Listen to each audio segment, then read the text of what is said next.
All and welcome to the Budget Committee meeting for Friday the 8th of April. Now I'd like to open the meeting with the Lord's Prayer. Our Father, who art in heaven, hallowed be thy name. Thy kingdom come, thy will be done on earth as it is in heaven. Give us this day our daily bread, and forgive us our trespasses, as we forgive those who trespass against us. And lead us not into temptation, but deliver us from evil. Amen. Well, thanks for joining us, everyone. Welcome. Anyone watching on live stream, welcome. Thanks for joining Committee of Councillors and our staff. This week, Budget Committee meeting, we're working on the operational plan for infrastructure and also the general operations budget for infrastructure. First of all, though, just like to make the committee aware that CEO Mark has had to go to Mergen to deal with a community matter this morning. So I now move that his, do we need to move a quick leave of absence for the CEO? I'm not sure if we do. Do we? We'll do that anyway. Yeah, let's have a second for that. Councillor Jones, yeah, those in favour? Carried unanimously, just to cover it in case we do. And welcome, Acting General Manager, Jed, thank you for sitting in. Hopefully CEO Mark will be back shortly once he's finished attending to that matter. Councillor Duff, would you be so kind as to provide the acknowledgement of the traditional owners? Thank you. No. Thank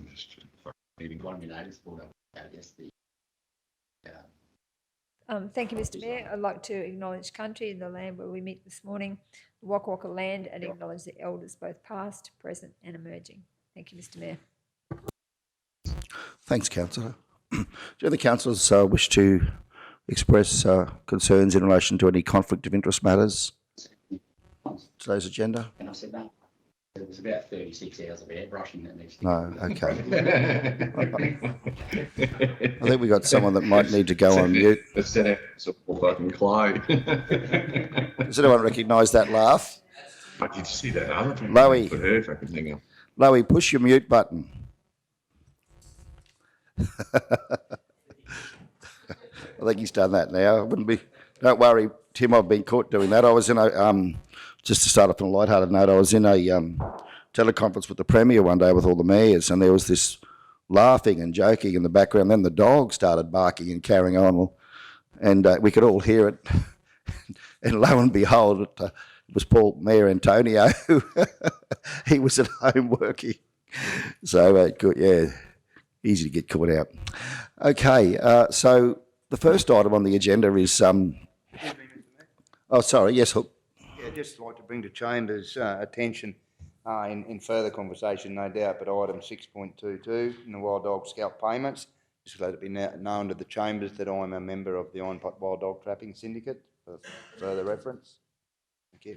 Yeah, thanks, Councillor. Is there a committee, Councillor? Is there an executive committee? So is it a corporate association? You have a president, treasurer, secretary and so forth in that committee?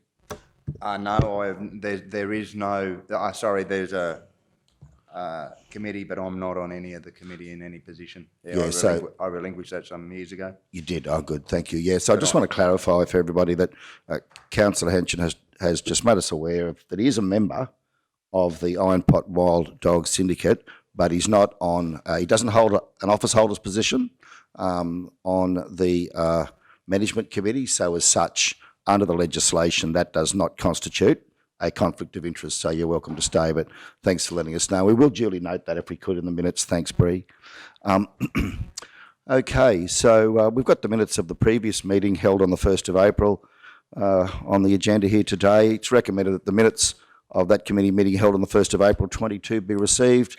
Councillor Henson moves, Councillor Jones seconds. Any speakers? Go to the vote. Those in favour? Those in favour? Councillor Duff? Yep, carried unanimously. Thank you all.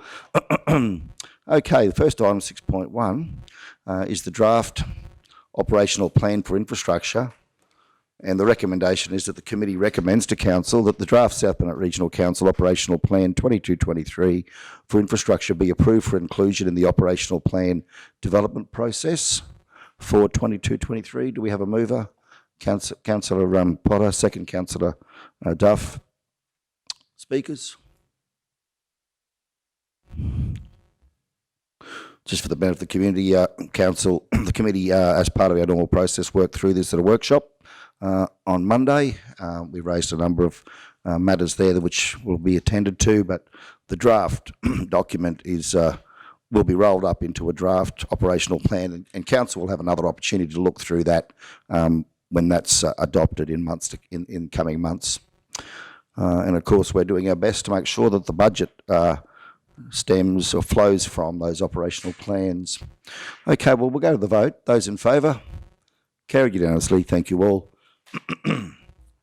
Okay, on to 6.2, which is the draft 22-23 budget for infrastructure. It does exclude water and wastewater, which will be considered at a separate committee meeting.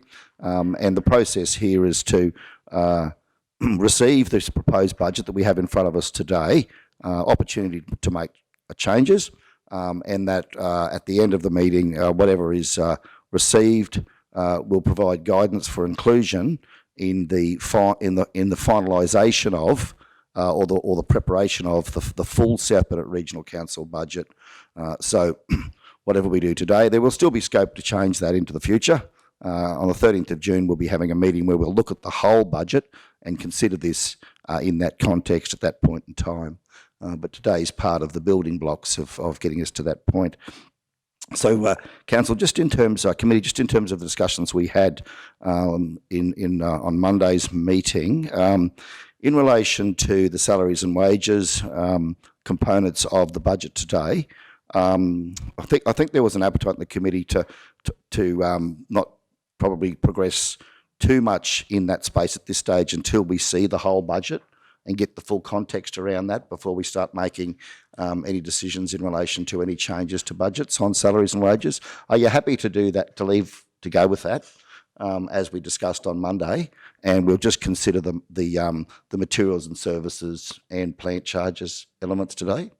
Yep, everyone's comfortable with that? Okay, yep, that's fine. So, so that being the case, General Manager, would you like to lead us in working through the materials and services? So we'll skip straight past the employee benefits. We'll come back to those at the end of on the 13th of June. And I think as our process, we'll just work through it reasonably efficiently. And if councillors have any questions, pop your light on, and then we can you can address those directly as we go. Thank you. Thanks, Mayor Otto and Council.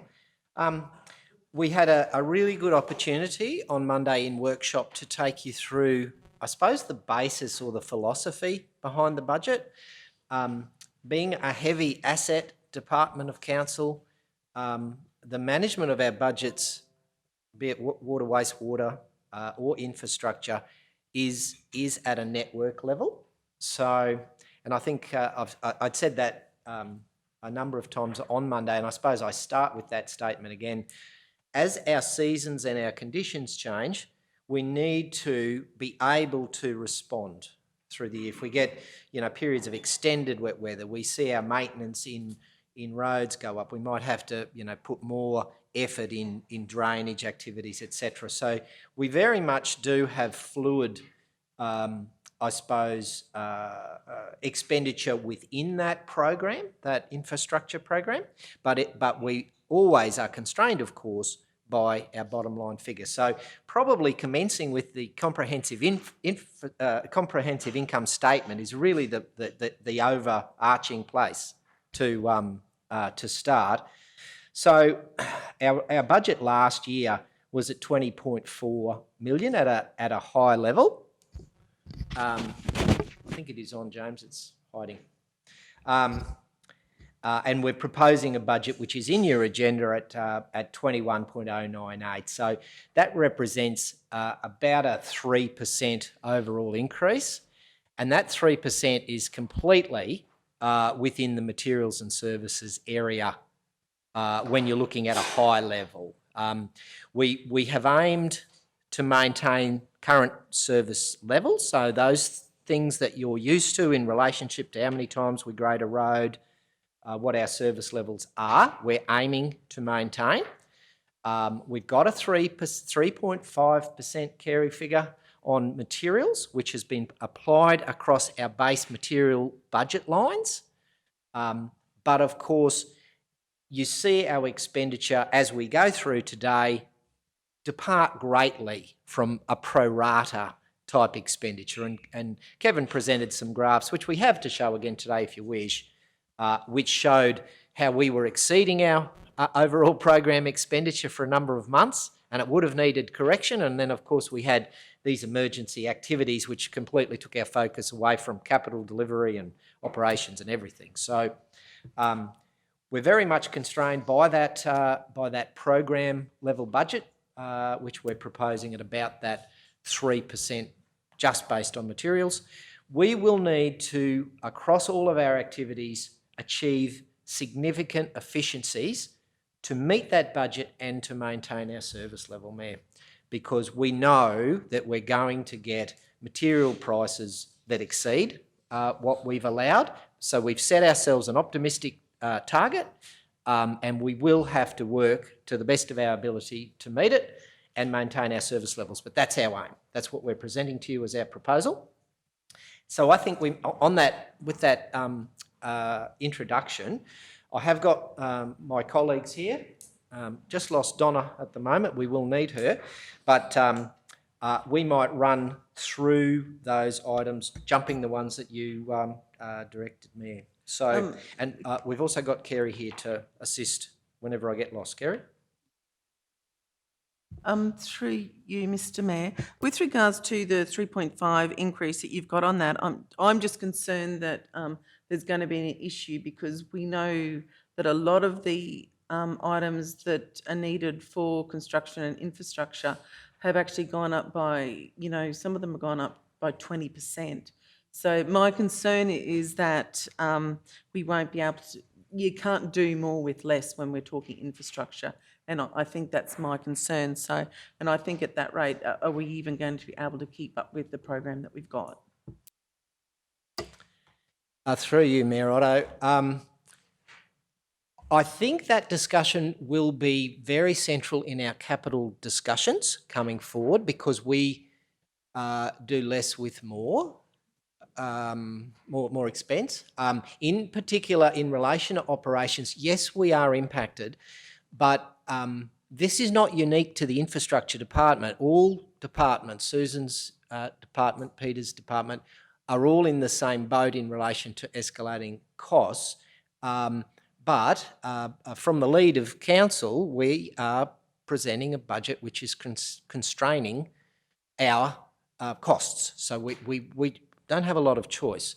Now, across the full 21.098 million, you would see, if you broke it down, that there are significant material expenses in it.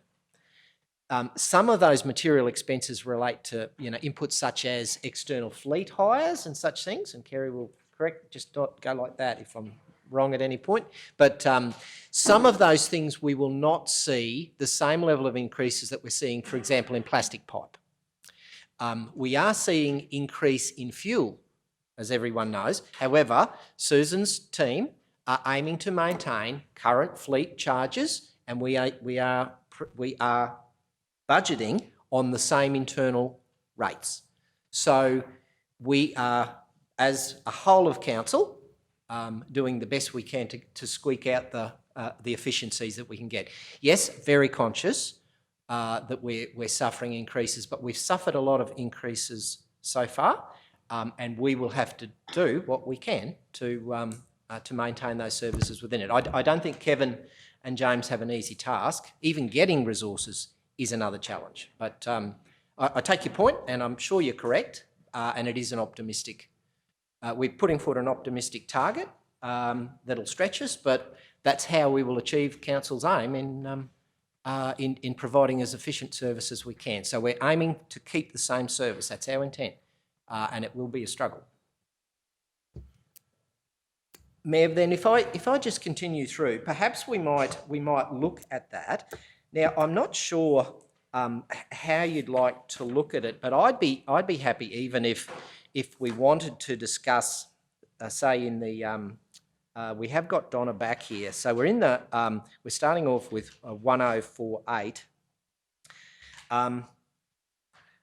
Budgeting for this, if we looked at materials, for example, as a bottom line, you will see that when we budget we put in a nominal figure, but as we spend through the year, we cost it, so we can see where we've spent. The disaster management side of things is very much driven by what happens.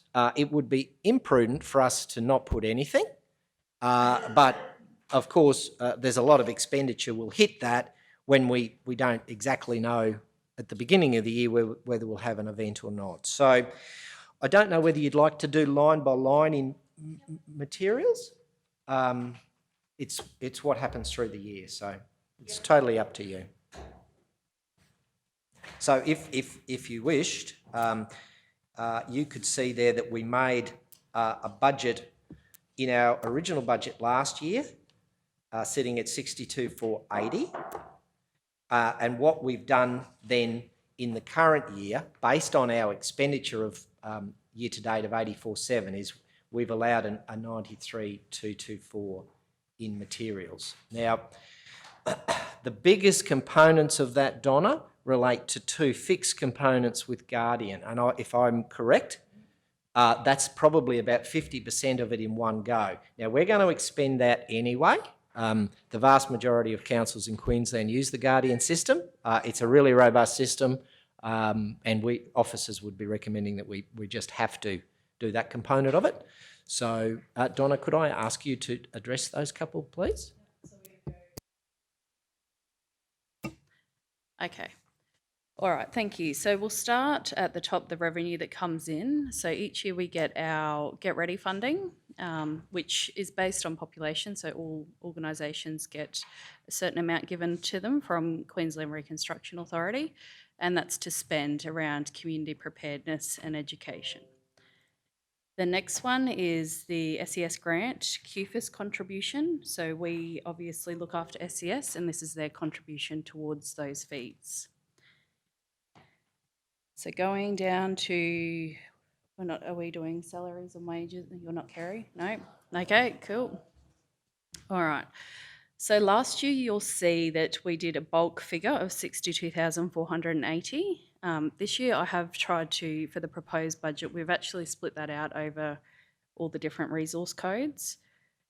So we'll go for, consumables, so 2,500 for SES vehicle service materials. So just to give you all an overview, we have 13 vehicles that SES have. So some of these components are spread across all 13 vehicles. Okay, so we've got consumables, so that's SES vehicles servicing. Then we have fuel. So obviously fuel, in light of the increasing fuel prices, it has and it will continue to go up. So again, that's over the 13 vehicles.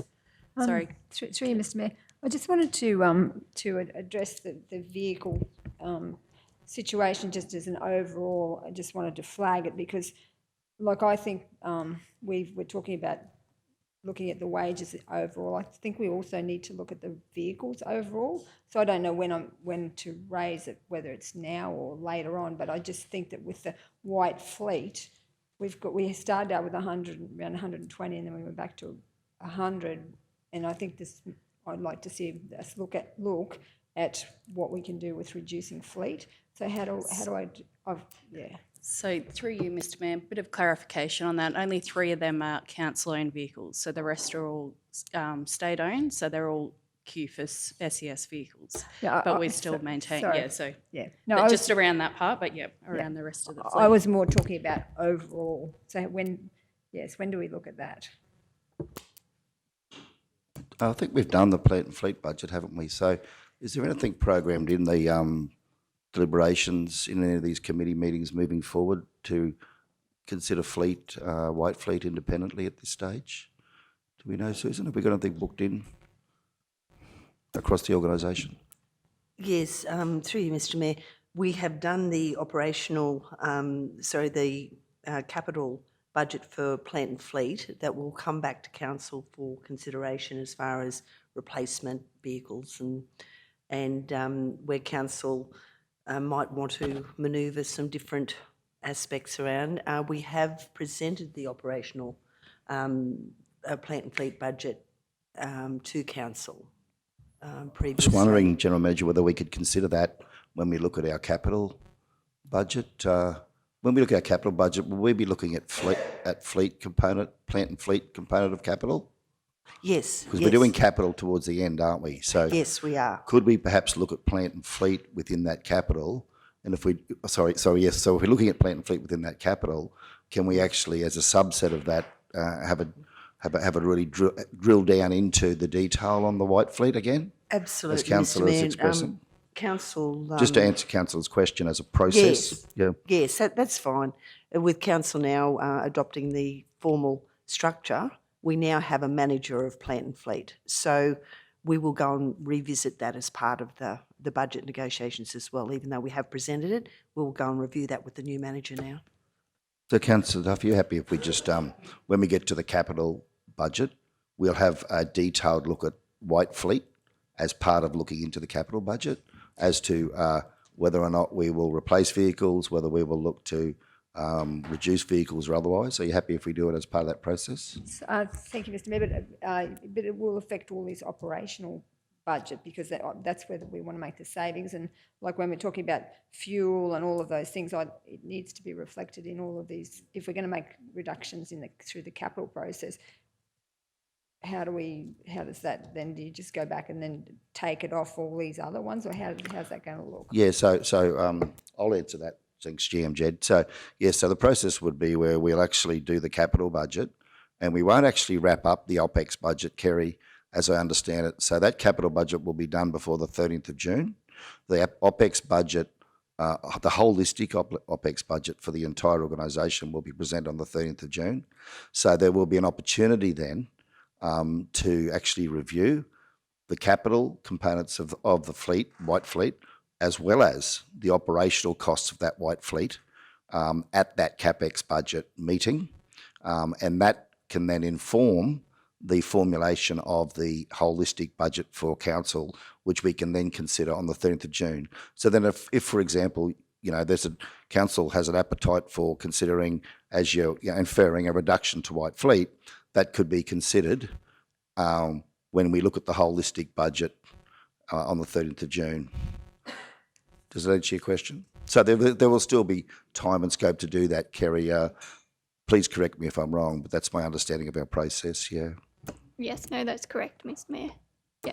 So, through you, Ms Mayor, sorry. So if there was an amount, so then there's an amount of money that is obviously what a white fleet vehicle costs. We would have some, with fuel and all of that kind of thing. So then if we just say we're going to reduce, we want to cut that back, so then what I'd like to see happen now rather than at the end is that each area looks at where they can possibly reduce white fleet so that we can know that, there might be some out of this budget or some out of that budget, but if you just went a ballpark figure, then how's that going to reflect in each of these different budgets? Like it's just... Well, what we could do, if you wanted to, in that vein, is what we've done with the employee benefits is we've asked each department to bring back a report.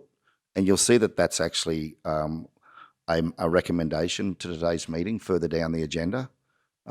So if you wanted to, when we get to considering further motions, you could put forward a motion similar to what we've done with employee benefits for white fleet if you wanted to. And that would then give every department the opportunity to go away, review its white fleet and come back with a report to council, similar to what we're doing with employee benefits.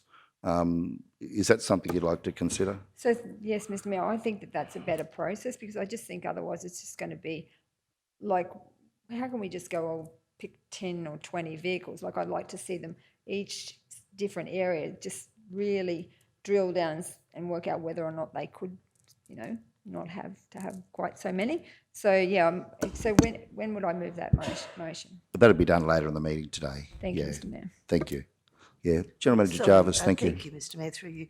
Just to add to that, councillor, I have had discussions with other GMs and managers and asked them to review their plant and fleet and also have asked them to come back with a bit of a cost analysis. We have had some feedback that the reduction in the plant is impacting on their service delivery, where they're waiting around, where they're being dropped off and then they've got to wait for an hour for someone else to pick them up, and that's the managers are doing a cost analysis as we speak on that as well. So that we will bring that back as part of the plant review for you, the White Fleet review.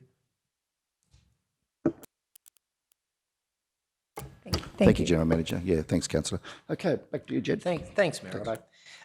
That's very comfortable with that process, and between ourselves and the other general managers, I'm sure we can come back and address that in line with your guidance, Mayor. Just in relation to this particular one, though, because it's specifically SES, it is. We will touch on it because we do have a few vehicles, but the majority of them are state government vehicles that we're still responsible to run. So that makes this little group different, and we can't change the number of vehicles. That's a disaster management issue in relation to this little tiny bucket. Donna, I might just ask you to continue if you would on that. Okay, so continuing on, there's SES vehicle registration, which is the $600 line item. Then, so electricity, so this year we're up to 5,363. However, this is now going to be going to property, so we haven't got any line items in there. So that's for the 6 SES groups. So we do have, just so everyone knows, there are 6 SES groups throughout the region. The next one is the test and tag, so test and tag at each of those locations. Okay, so the $4,000 for the COVID cleaning, this is an estimate, and it's purely going to be an estimate. So this is the cleaning costs. So if someone has COVID in the office, this is the extra cleaning costs that are occurring to do the big cleans, and that's at the halls as well. So that's a line item that has come into the disaster management bucket. So obviously we can't predict how much next year going forward that's going to be. So, okay. So I have got a line item in here for insurance, but this week I've had conversations with the state and they're actually going to cover all of the insurance. So that line item will actually come out. So there'll be a $2,000 savings on that one, which is good news. It might actually be an offset. We still have to pay it, presumably, and then be offset for it, Donna? Yeah, I've only just spoken to them this week, so I'm not sure exactly how it works. So we but may we'll look into that. we may have to budget an increased revenue, perhaps. It might be what we have to do. Yeah. Okay, so you'll see the next line item. It's under the resource code marketing, and this is what I talked about earlier on. So this is the community preparedness that we get from the state, so the Get Ready funding that we get. I've just put it against marketing, but that could be for anything to do with promotional material, anything like that, like the Snakes and Ladders game yesterday that was out in the forecourt. That's the type of material that gets booked out to that amount. Okay. Just to confirm with that one, so is that the equivalent of that Get Ready grant? Yes, that's correct. Yeah. Okay. Yeah. So, and are there, in terms of actual spend, the requirements for that? Yeah. So each year you have to spend the grant that you receive, otherwise you have to reimburse that to the state. Yeah. And what can you use it for, sorry? So it's for anything community education. So each year we have to put through a plan of activities as to what we're going to spend that money on, and they say yes or no. So it's basically, so we're looking at this year, we're doing the aged care forum. So I had that listed down to do. We're doing a emergency services expo. We are getting some promotional shirts printed for the disaster management and council team. So that's the one with the dashboard on the back. So it's anything around community preparedness and education for disaster management. So yeah, okay. That's, yeah, the coffee cups, that type of material that's purchased for promotion, that's the type of thing that's expenditure. Okay, so as Jed touched on earlier, the $23,000 in subscriptions, memberships and registrations for Guardian IMS.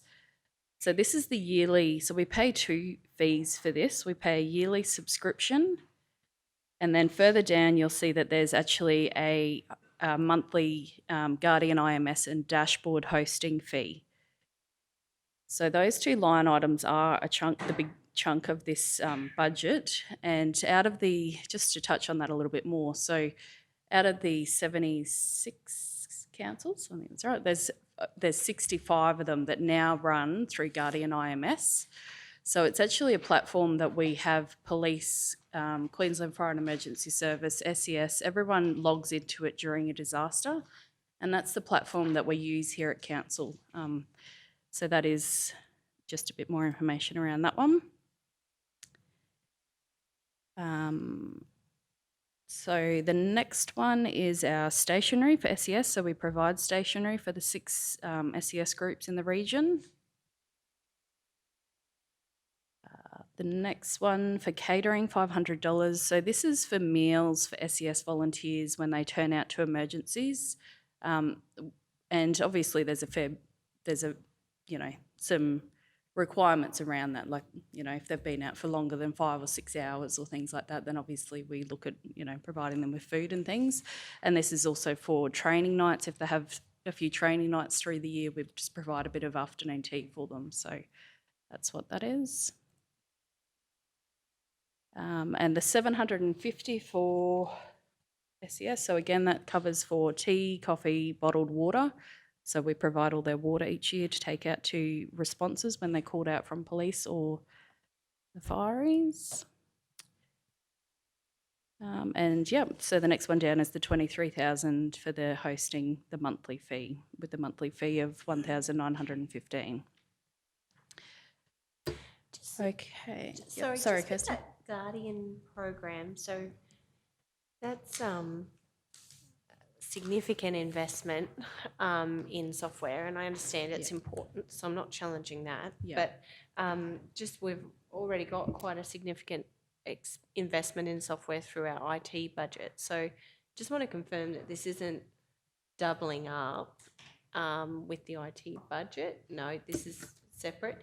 And the decision to purchase that software and I guess the longevity of it, like, what are we locked into with that sort of spend?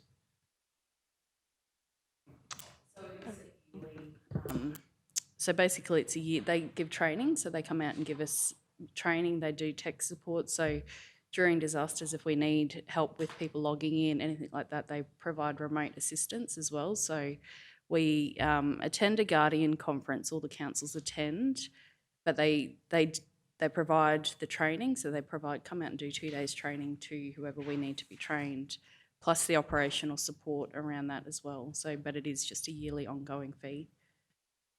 Yeah, I'm just thinking, is there an opportunity to negotiate on that fee or to review the actual subscription? Like, have we got all bells and whistles that we're using, or are there aspects of it that we're actually not using that we're paying for? Just, I can look into it for you, like we Yeah. can look into that. It's been a few years that we've had this, so James, you might be able to talk to it. Guardian's a very well utilised piece of software through local government right across Queensland, and the interaction with emergency services as well. It is something that we have utilised in the disaster management space for well over 5-6 years now, it would be. And the software enhancements are now cloud-based as well, as opposed to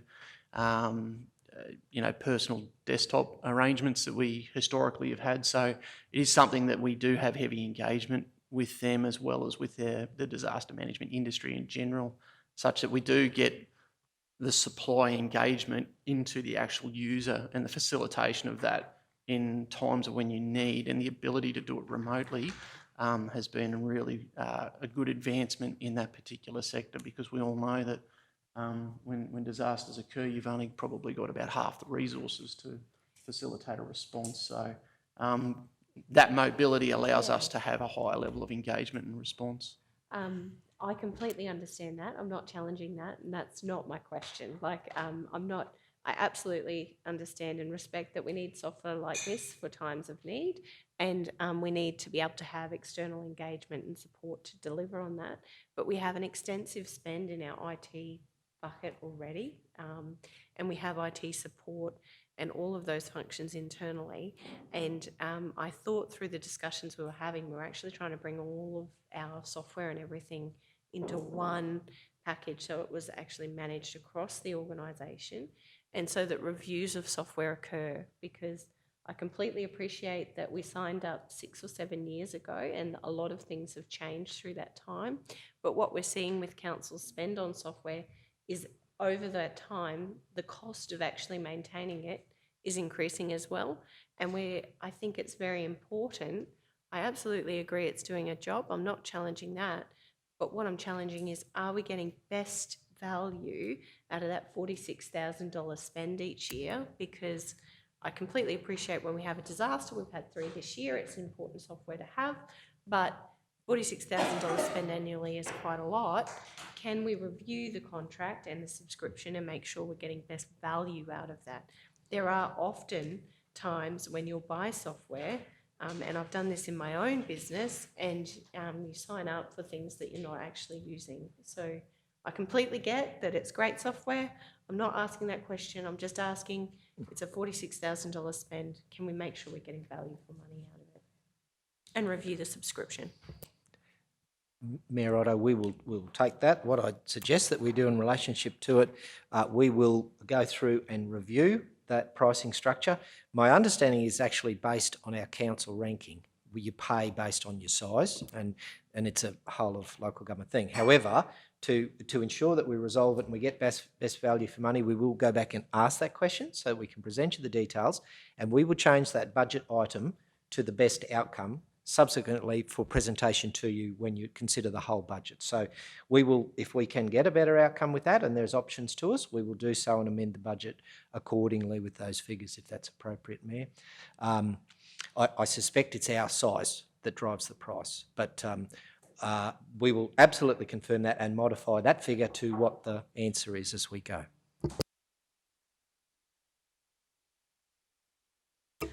Okay. Thank you for that. All right, we'll go on to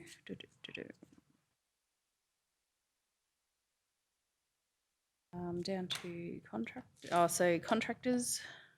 I don't know. So we've got the yard maintenance, SES yard maintenance, and fleet care. So that's all that generally comes out of that line item. This year we did have 1,680 that was for the COVID testing clinic. Not sure. Yep. So we've only got 4,000 in there for next year for that. So that's pretty well it. That's pretty well it, Council. So again, the numbers can change there significantly. You'll see a lot different if we get a nice calm year with no jolly emergencies. We basically see the component of the coordinator to run it and those set fees for operation of SES, etc. And of course, with lots of activations, it can change significantly, which we'll hope doesn't happen. So on the basis of that, then the task that we take away is just to ensure that a good 50% of that budget's tied up in one line, as the councillor points out. So we'll see if any efficiencies can be saved there, and we'll report that back and adjust the budget request if that's achieved. Yes, through you, Mr. Mayor. The reason for my question and challenging of that is that this year to date, according to the figures that we've got 21-22, we've spent on IT maintenance general software $11,201, and we're actually budgeting for $23,000 last year. So there's got to be some sort of change in there. Are we doing something differently? No, so that's a 6 monthly to date estimate. So they're 6 monthly from the first 6 months of the financial year. The second 6 months will be charged out. That's correct, Okay. Kerry? Yeah. Thank you. Yeah, we have seen an increase there, haven't we? Bottom line though, of $8,500, which is a 10% increase from 84,000 to 93. General Manager. Yeah.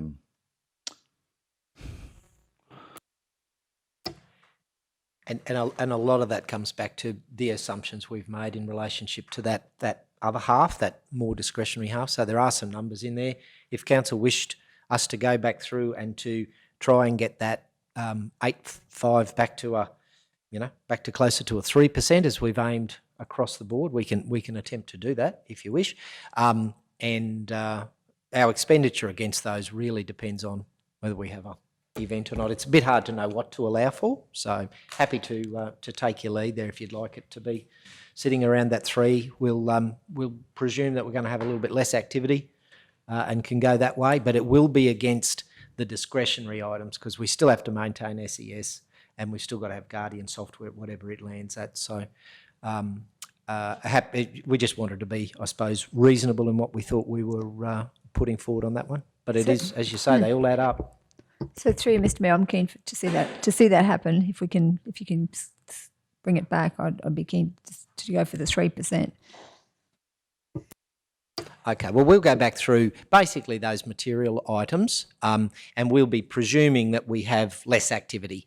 I suppose how we'll deal with that then when we do have an event, because we will wind it back to, not very much. And if we have an event, we will still, of course, activate. We will still respond. We will still stand up and support the SES and the other activities. And then we will come back at a budget review process to say, well, we've now spent that money. We'll need to change our assumption going forward. Thanks, General Manager. Thank you, Mr Mayor. Sorry. Just before we move on, Mr Mayor, so we don't lose sight of this, we've just had another look at where these invoices have hit in Donna's budget there, and I'll just get Kerry to explain it just to show that probably straight away you can identify the $23,000 saving. Yeah, so we've just had a bit of a look. So we actually only need 23,000 for that Guardian all up, not the 46.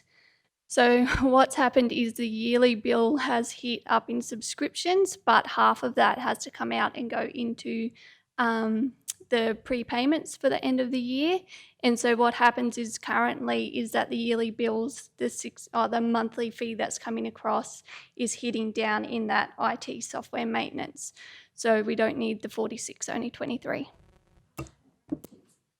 Thank you very much, Kerry. And it's funny because I did talk to IT the other day and I brought up the invoice and I brought up the yearly and I'm saying, why are we getting charged? Like I did question it. So that is really good. And I was actually going to go back to QIT Plus and have a chat to them. But thanks. That's great news.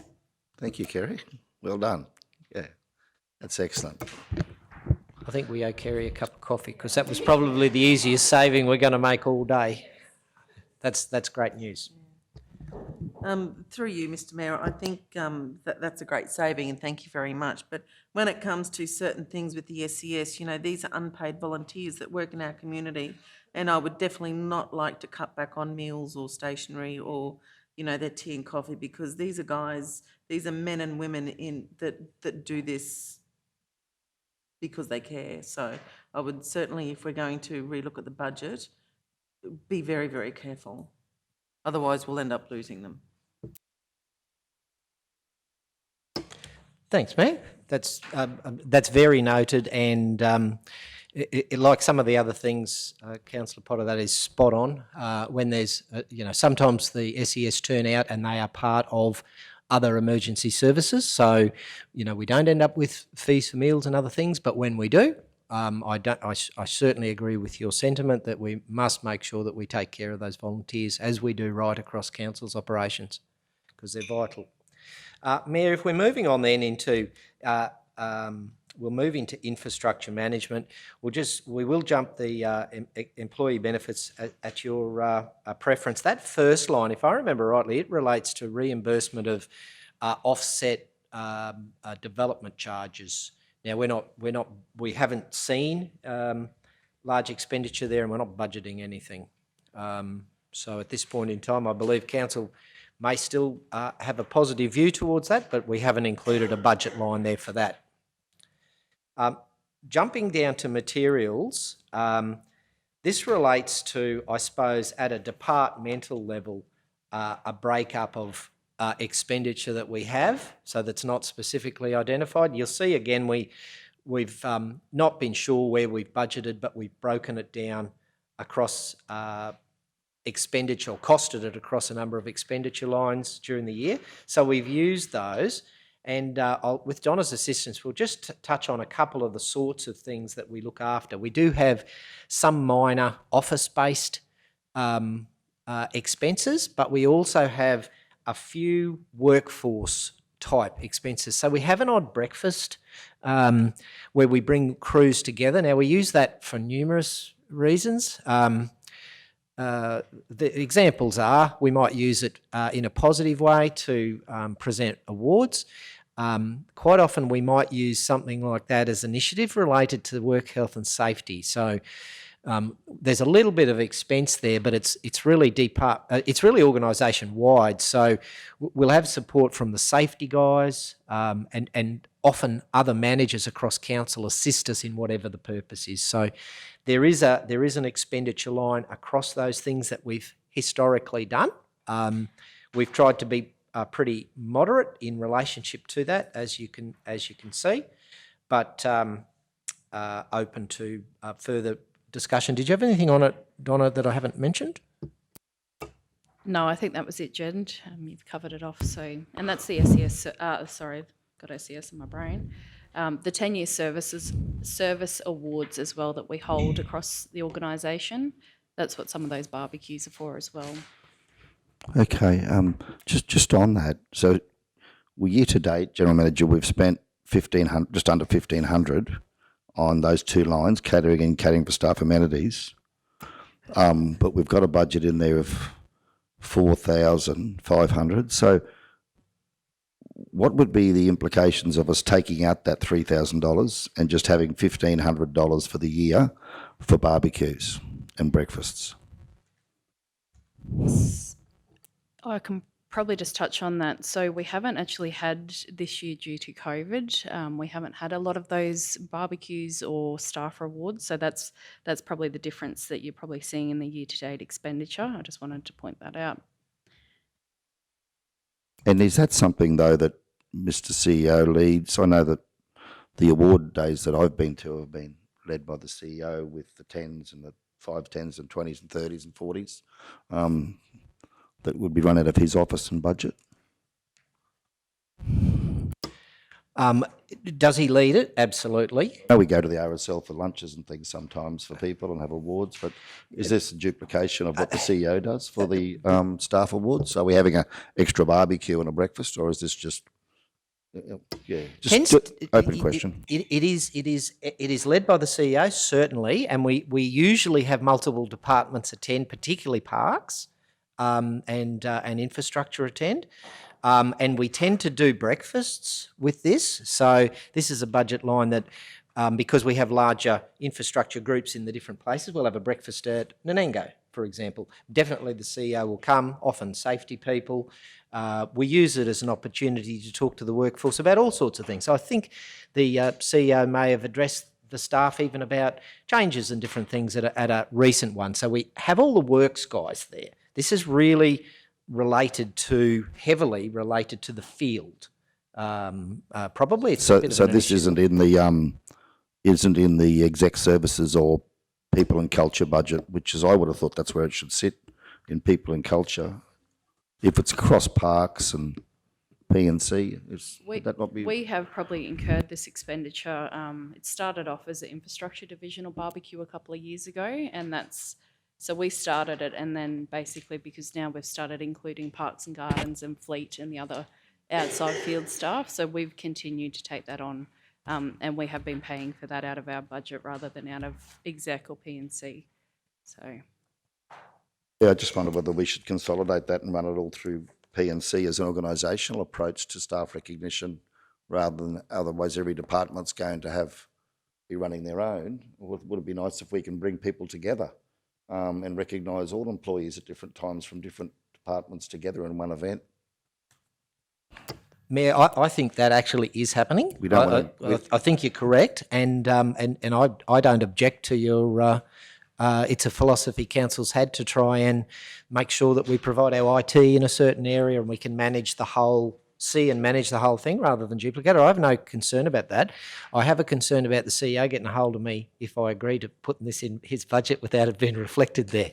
So I just seek Kerry's advice on that. But I think if we allowed a similar amount of money for field type, training, breakfast, award days, it appeared in the CEO's budget or in the HR area, and it did this function because we're doing that. I'm pretty sure everyone in Mergen, if we have the breakfast in Mergen, I imagine everyone in Mergen goes to it. Similarly in Nanango, it wasn't just infrastructure; it's just how we paid for it. So I've no objection as long as we adjust the CEO's budget. Otherwise, he's going to meet me later. That's all I'm suggesting, Kerry, that maybe committee should consider just having that as an organisational approach, so we're not siloing these arrangements across departments. I know the CEO wants to obviously make sure that we are seen as one big team and not different departments. So if there isn't a budget in our P&C or exec services for these events, I mean, obviously they're important, but can we make sure there's a budget there for it? Yes. And then pull it out of here and move it to there if there isn't. Yeah, no, that's fine, Mr. Mayor. We've just had a bit of a look. So we do have $5,000 budget sitting in under P&C for staff reward and recognition. So that would probably come under that space. So we'll just make sure that there's, I guess, enough in that budget and make sure that there's not other budgets sitting elsewhere that may need to come across. Yeah, and I can see in that we've only spent $180 of that $5,000 so far this year. So it would seem to me that that's a duplication, guys. Yeah, potentially. We can have a look at that, definitely. The other one I just wanted to check was the office incidentals for milk. I know last year we had to budget, infrastructure covered all the cost of that for Nanango, but we've only spent $57 there. And I had thought in the corporate budget, in Carolyn's budget, she'd actually done projections for milk and tea and coffee for all office locations. Have I got that right?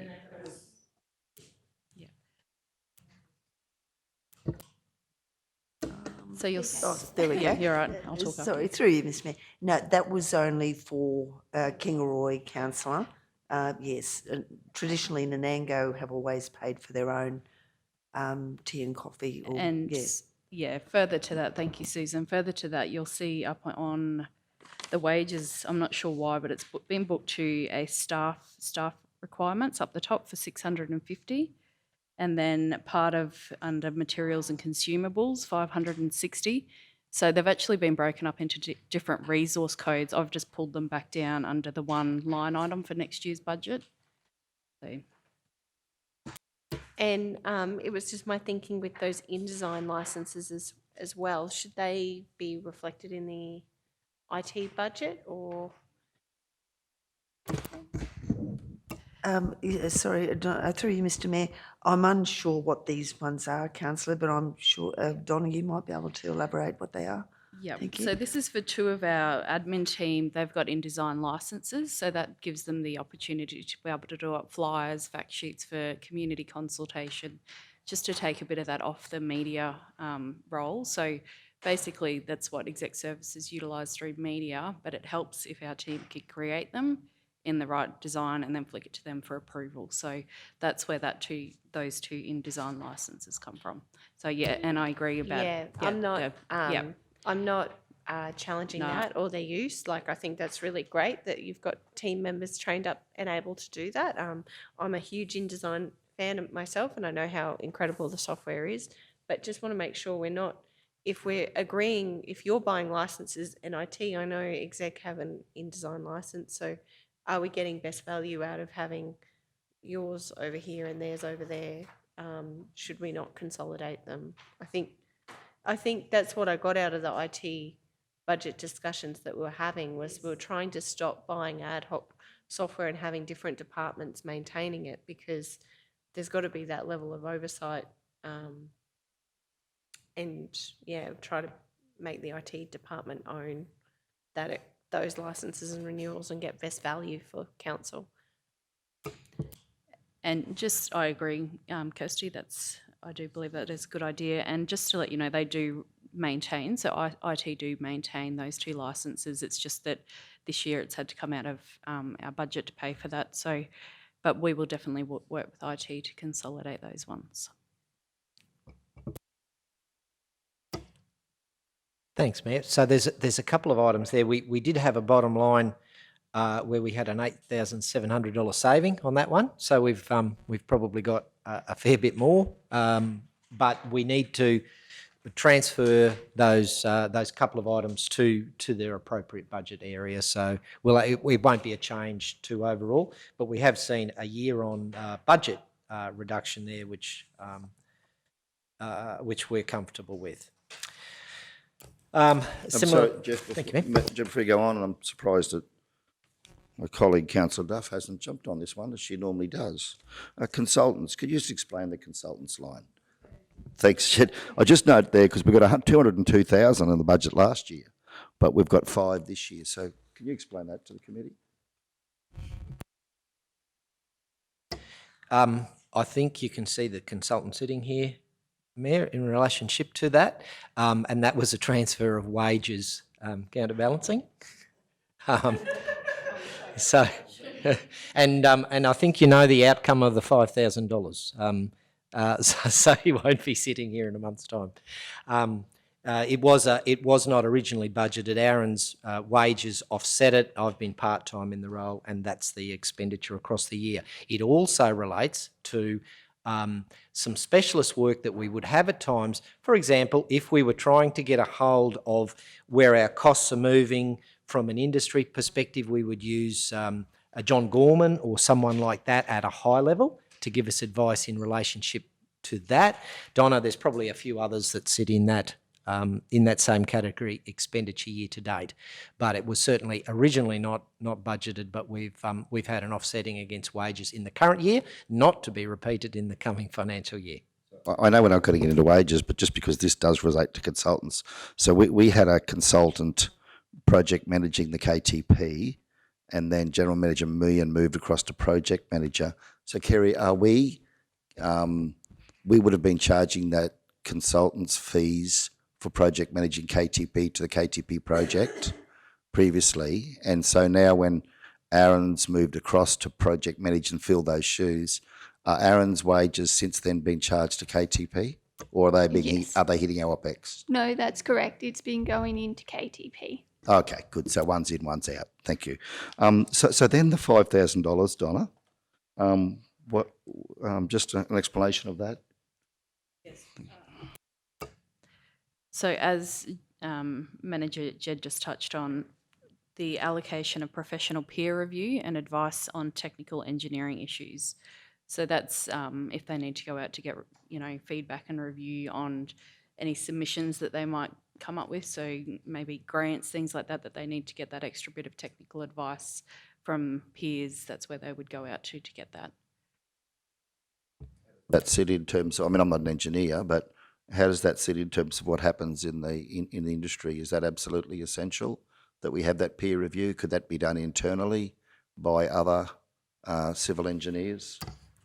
Thanks, Mayor. It's a perfectly good question, and a question that probably heavily relates generally to our works area. This one sits here because it's likely to be the sort of thing where it'll be outside of our expertise. So a good example might be where we don't have a specific project and we're chasing to submit a rather large application for federal funding, particularly for projects over about the million, 1.5, we have to have, for example, a cost-benefit analysis. So that's the one that jumps to my mind. This would allow for a cost-benefit analysis for someone like AEC to go with our engineering, our own internal resource, but we do have to have that economist do that little bit. So we've basically allowed for one. Thanks, Jed. Now, I know there's been some restructuring with, and again, don't want to get into wages, but we are talking consultants here now. There's been some restructuring led by our CEO in relation to the accounting support provided to this department. We have a very good person there that I believe is now providing some assistance around grants or this sort of work. So I know the person's name, but I'm not going to say it. Sanju, is that not something, if we're doing a cost-benefit analysis on a project, we've got a very good well-qualified person there, could we not be using that person's skill set? Look, I just want to have this discussion a little quickly here. I'm going to be very sensitive to approving money for consultants. For supporting. I only want to get one vote, but supporting money for consultants where there's an opportunity to use our own staff who have got tertiary qualifications. I'd like to see us, and I think council, we've had this discussion, I think as councillors, I think we all want to see our staff, in terms of strategic leadership as a council. I think we want to see our staff developed and promoted and given opportunities. And it does concern me that perhaps, in years gone by, maybe we've engaged consultants where we could have used our own people. And, I love the work that Susan's done with the fleet, with the fuel tax credits now. Bring a consultant in, train our own staff. We're now doing that internally.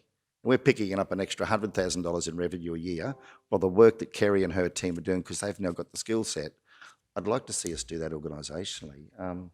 So I know this is only a small amount of money, but gee, if we could we've got a qualified accountant who would be studied in economics, as we are, could we not use them to do that sort of work and take that out of the budget? Mayor, I think to be consistent with the philosophy of council, we have to do that wherever possible. We certainly haven't considered the sort of stuff where we contractually, if I'm needing advice in relationship to a contract, say legal advice, well, we're going to now utilise that in a single costed area. So we will have all legal advice coming through one budget line rather than independently in the department, through corporate. And you can apply this the same way. Your philosophies are great, and we need to maximise that wherever we've got the internal staff, unless it's a prescribed activity, and I know there are some. And if there is an alternate budget line that we could get, what I actually used was I know that we'd need an economist to do a cost-benefit analysis. So we would use someone like, the KBR guys or... Well, I understand that, Jed. But it could be somewhere else. I guess what I'm saying, Jed, is that if it is a prescribed activity where, the qualification of the officer I've mentioned doesn't tick those boxes, and you need someone who is a registered economist as such, or as a member of an economists professional association, well, I understand that. We don't have an economist internally. But I think that should come back as part of a project brief when we're actually looking to do these projects or put these applications in.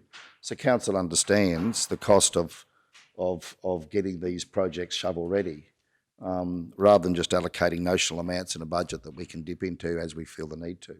That's just my view. Yeah, which we do have a budget revision process for. I know, I'm keen to hear what others think.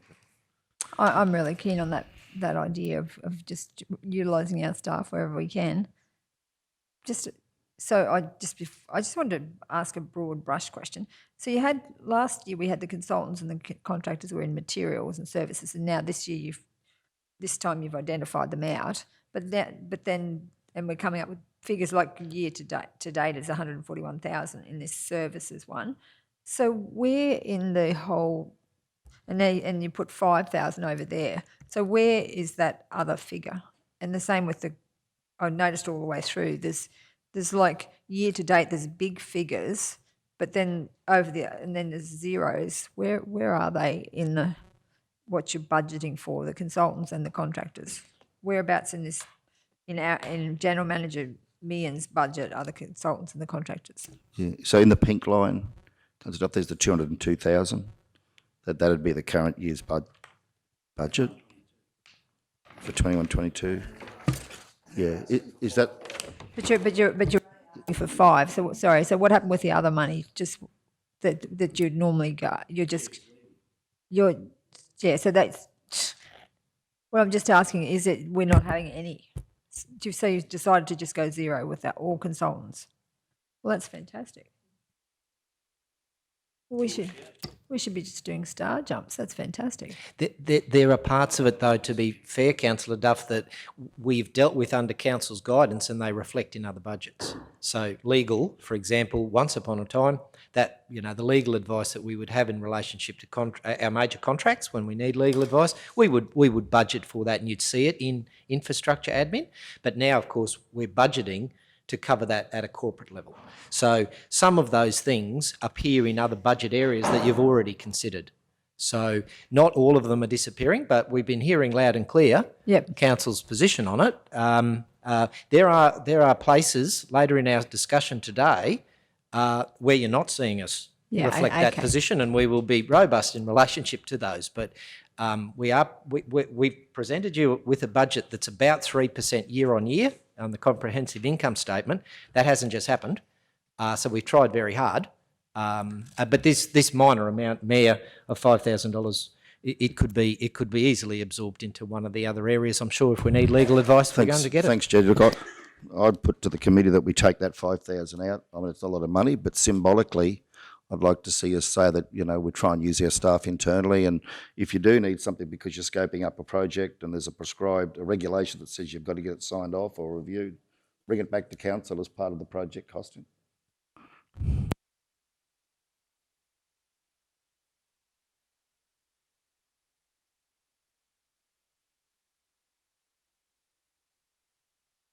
Councillors feel differently, yeah.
We'll tie up budget just in case, is my point. So we don't wish to do that, and we obviously would deal with it. That's why we have quarterly review process.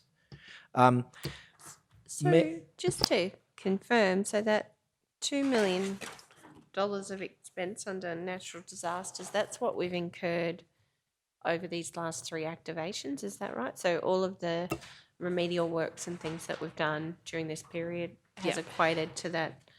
That's correct. So this year we've actually created this business unit so that it doesn't construe like all of our other budgets. Because otherwise you would have seen $2 million sitting in my line item for consultants and it just all contractors.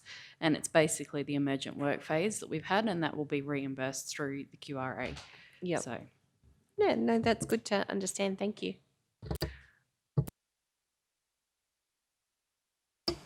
Thanks very much, Councillor and Mayor Otto.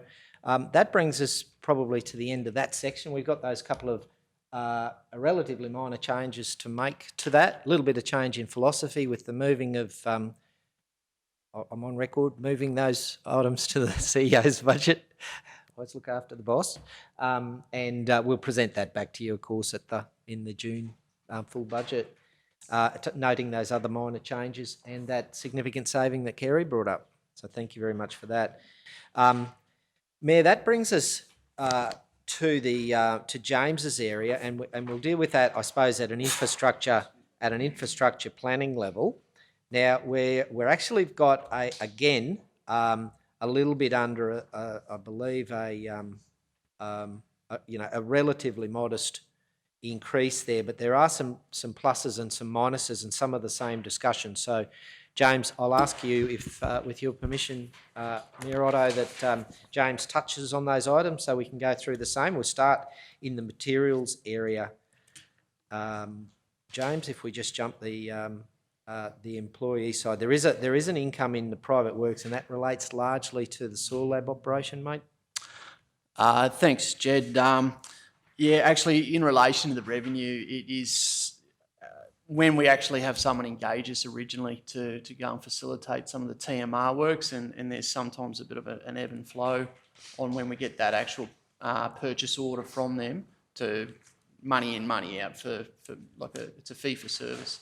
So essentially that some of those historic years, the last year and this year we're pretty well self-explanatory on the zero because everything's cost neutral in that regard, and we're just booking that directly out.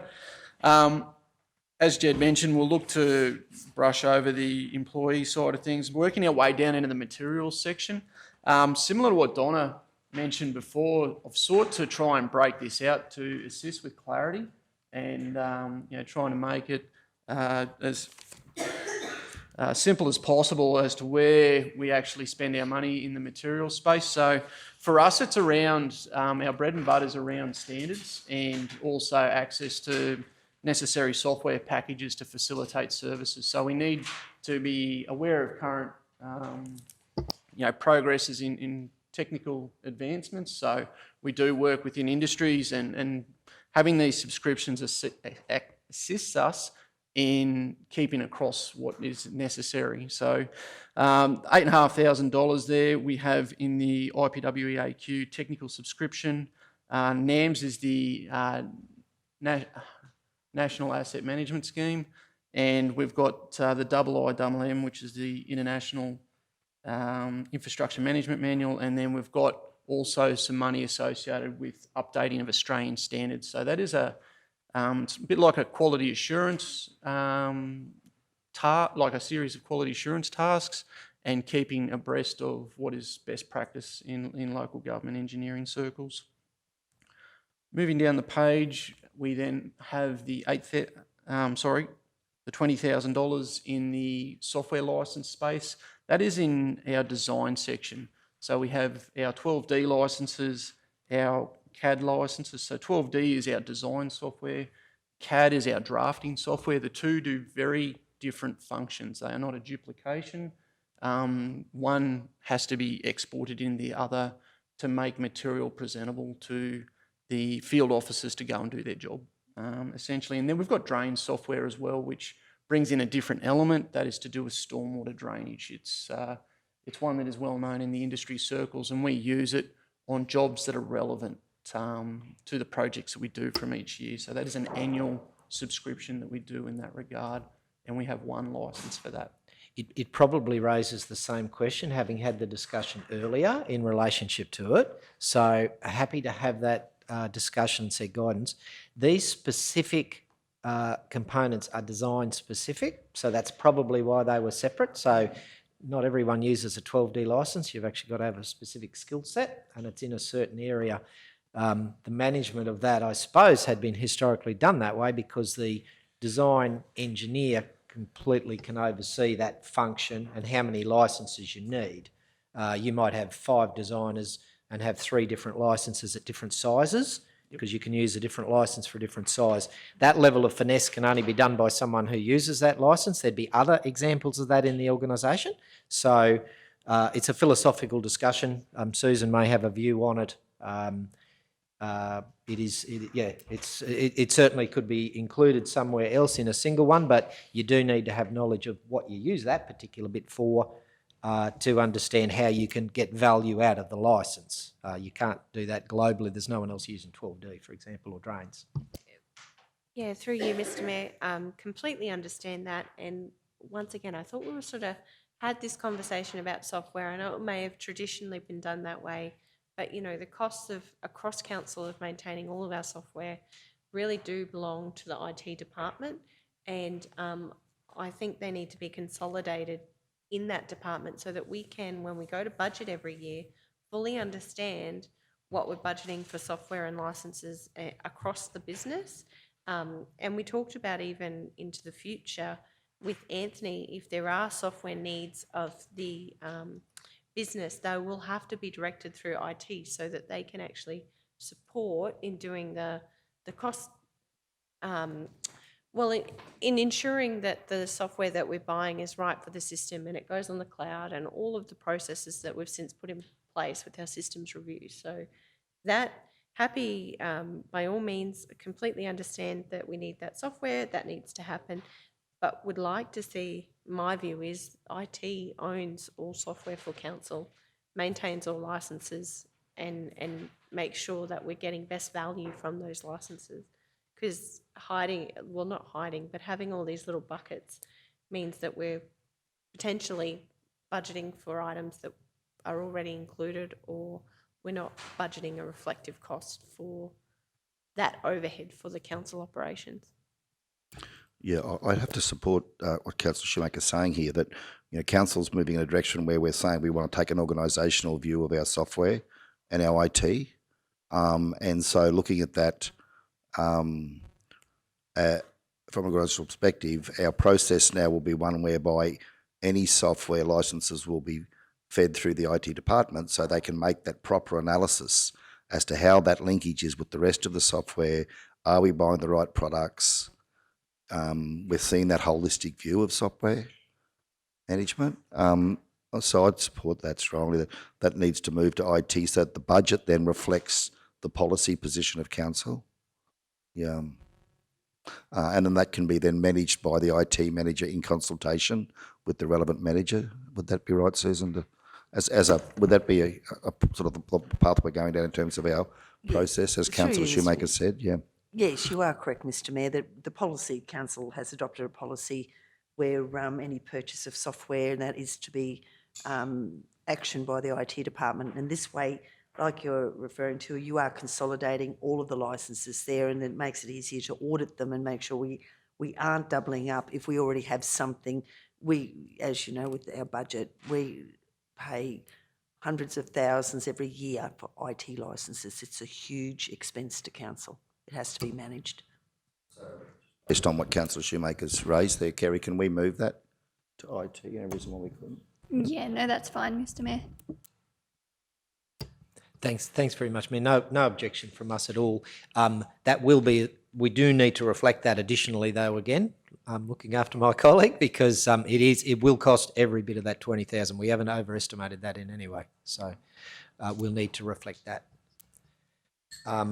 Thanks, Mayor. There was only one more, James, and that's we've got a budget this year for replacement of some of our metro counters and our software as part of our planning process. So did I cut someone off? Sorry.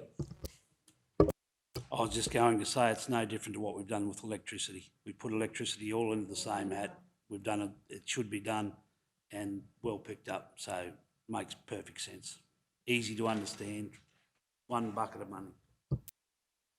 Yeah, and the way we've gone through it too has been quite robust because Anthony, in preparing the IT, would have only known the IT that he had. So we really have to go through this process to know where we've spent it this year, know what we're up for, so that we can identify the right sum so that we can add it to Susan's IT area in total. So if we can, we will get a reduction of that 20,000, not a saving, but move to a more manageable location in line with council's philosophy.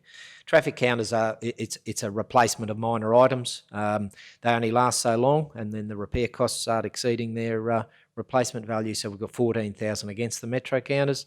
Metro counters, as a significant component of this budget, are the device that we use in our traffic monitoring to know how many vehicles per day and the mix of traffic we have. So we've got a rolling program of putting those across the region. So through you, Mr Mayor, can they be capitalised? It's so small in item, you can't capitalise something this small. Yeah, no, they're under that, so they're just too small. Yeah, that's correct. They don't meet the capitalisation threshold, and the data they source is an operational expense, essentially. It's not directly attributed to any capital project.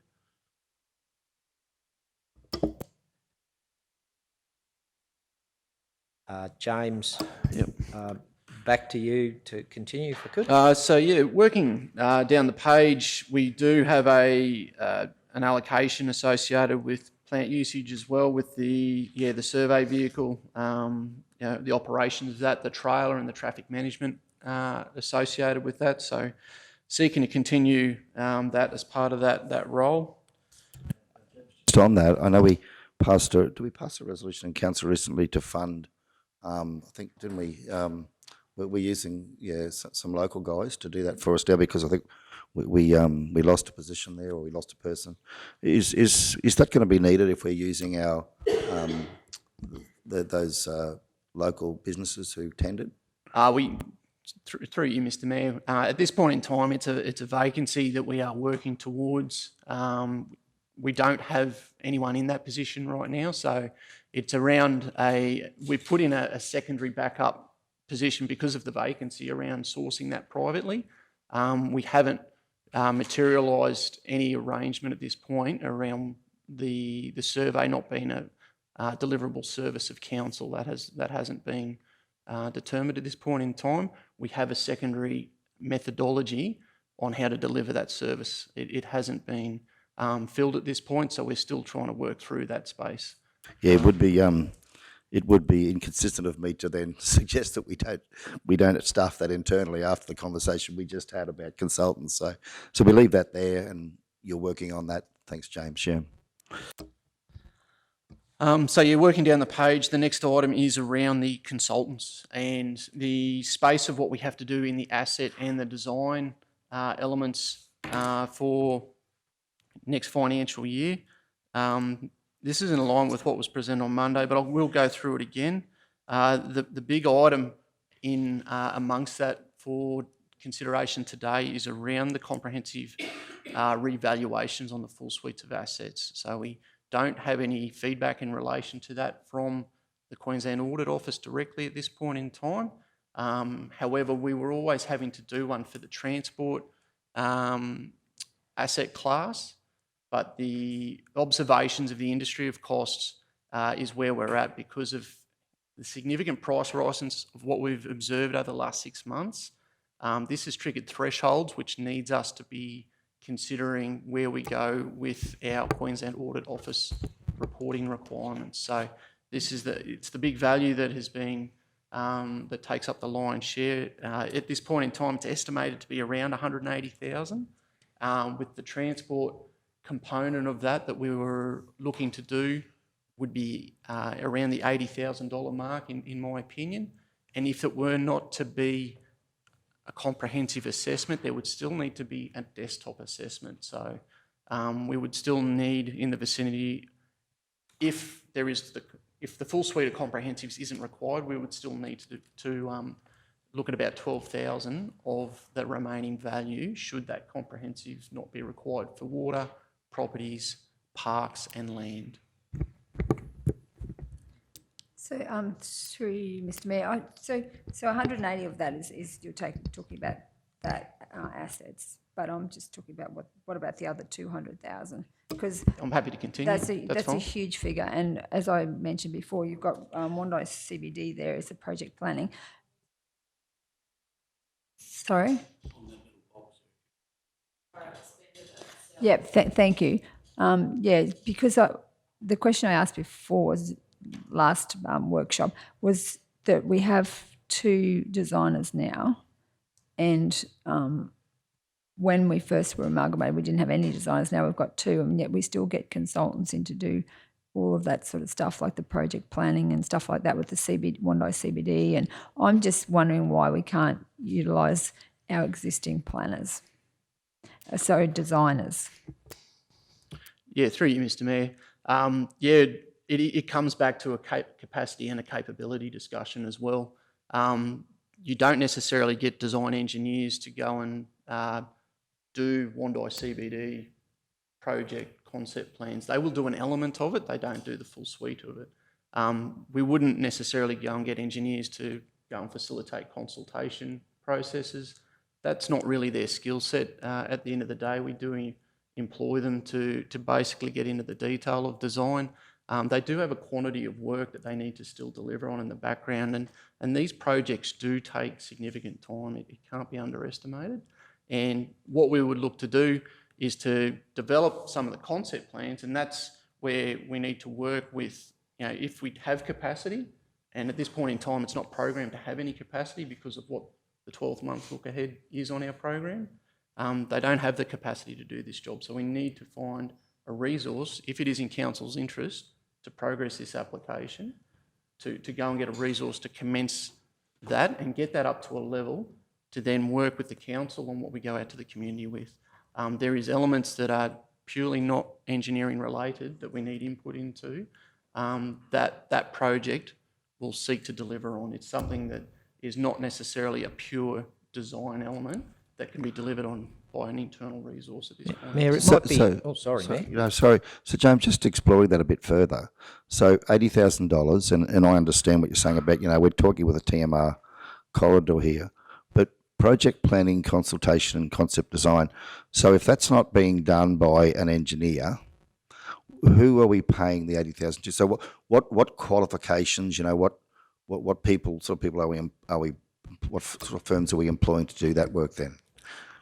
Yeah, we could be looking at an urban design firm or a landscape design firm, or we might have a firm that might be able to deliver both services potentially. It is around what we want that project to look like as to who we would seek to engage. We can do it at a very basic drafting level, but it wouldn't be at the level that you would want to go and take that out to the community. Yeah, I'm sorry, James. I just want to pursue that more because my understanding is that we're talking about the road from Dingo Bridge there up to the roundabout and the footpath and drainage infrastructure. So, you know, you and I have been down there and looked at that. I'm just not sure where the landscaping comes in on that. I mean, this is very different to what we're doing in Blackbutt and KTP and other areas because it's really about the footpath and the drainage and the pedestrian access. So I would have thought that that's a roads engineer issue, not a landscaping issue. But perhaps, but I think we've given an example, Mayor, and I might be able to assist because with James's work, we're very much linking back to our draft operational plan, and this is an iterative process because you will guide us in relationship to that. So I'm looking at EC2, which was CBD master planning work, Wandai and Nanango. These are works that aren't capitalised, Mayor, they're further out. If they were a project that was under construction, we would be able to capitalise them as part of a project. Works that are going to be a number of years out, particularly works that we may do to try and seek funding. So we actually haven't made a capital commitment to build something, but we do need to get shovel ready. And this as an example is we've listed the one, but I can see that we've also got Nanango as well as the whole CBD. So not a project on our current books, but projects that we have in line with our op plan. Yeah, thanks, Jed. If that helps. Thanks for clarifying. Yeah, that's part of that discussion the other day about building that shovel-ready project list, isn't it? It's got to take some operational cost to do that. I guess this, though, I think the point here in the discussion I'm wanting to have here is how do we resource the project planning and design work?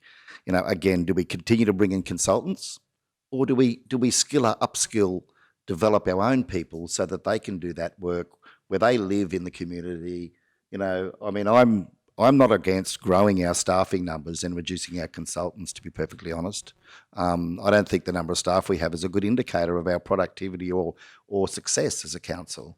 Sometimes you've got to grow your staff numbers, but I mean, philosophically, I'd like to see us using less consultants coming in, particularly from outside the region. Not so concerned about using our local guys, but to bring consultants in from, you know, the city to come in and do work that we might be able to professionally develop up our own people to do, I think would be much better as a better solution. And I'd like to see us make a start on that. And I'm wondering, say, with that Wandai CBD project, is that something where we can do more of that with our own people, or look to skill up?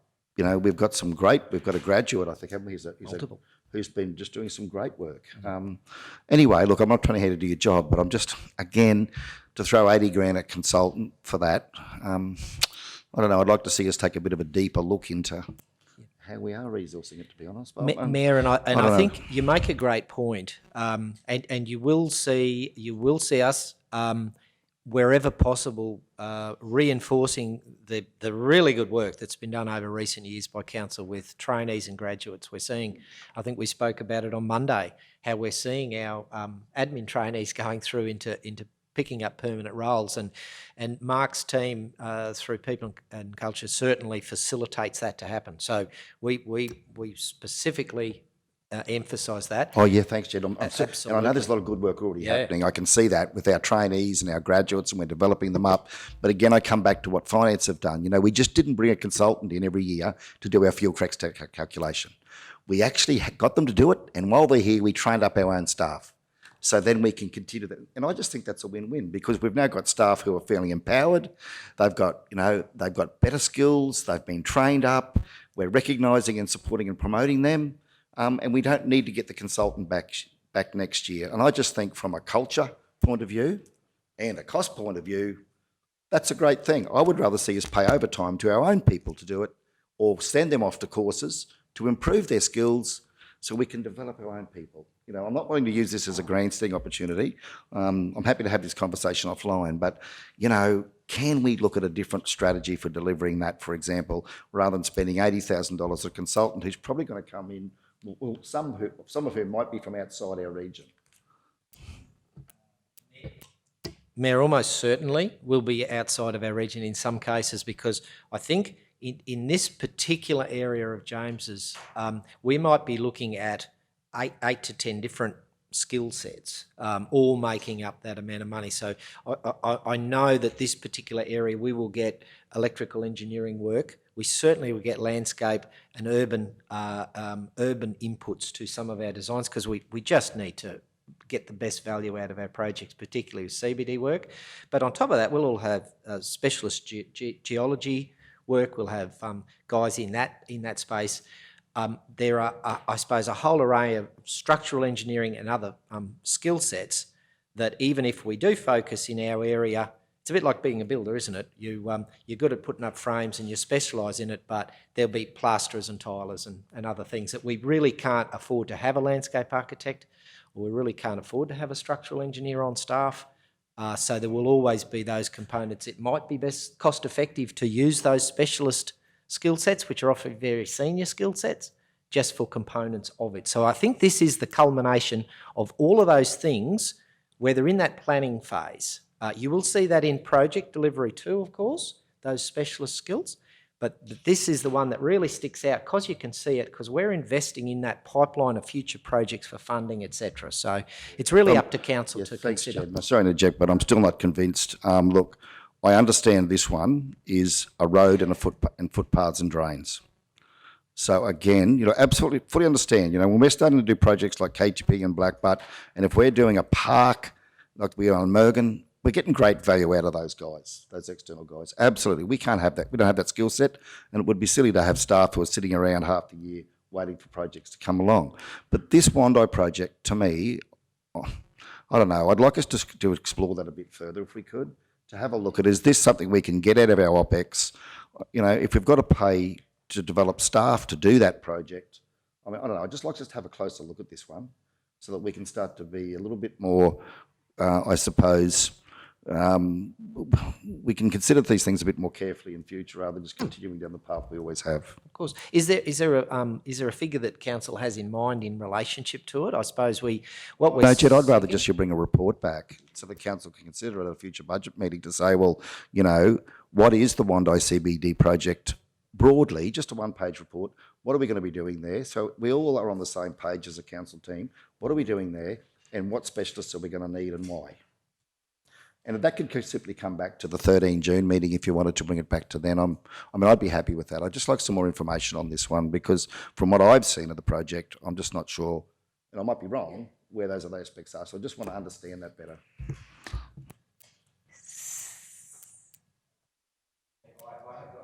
No objection to doing that. That's a great idea, because it does allow us to come back with, hopefully we may have guidance in relationship to the bulk of this money, which actually relates to the to reval and other components of it, James.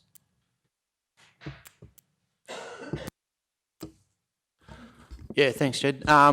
We probably just need to look at that hand in hand with the deliverable timelines that are in the operational plan as well. So there would need to be a review of both. If it's a value thing, then that's acknowledged.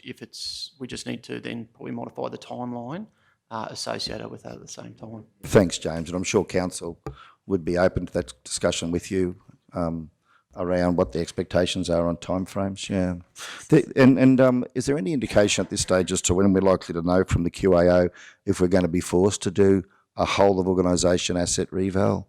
Are we likely to know that before we adopt the budget? I might have asked that the other day, but any further updates on that at this stage? Yeah, sorry, through you, Mr. Mayor. I know they are talking about it. Our auditors have gone to the QAO and asked the question, so it is on the radar, but at this stage, yeah, we're not quite sure where that's going.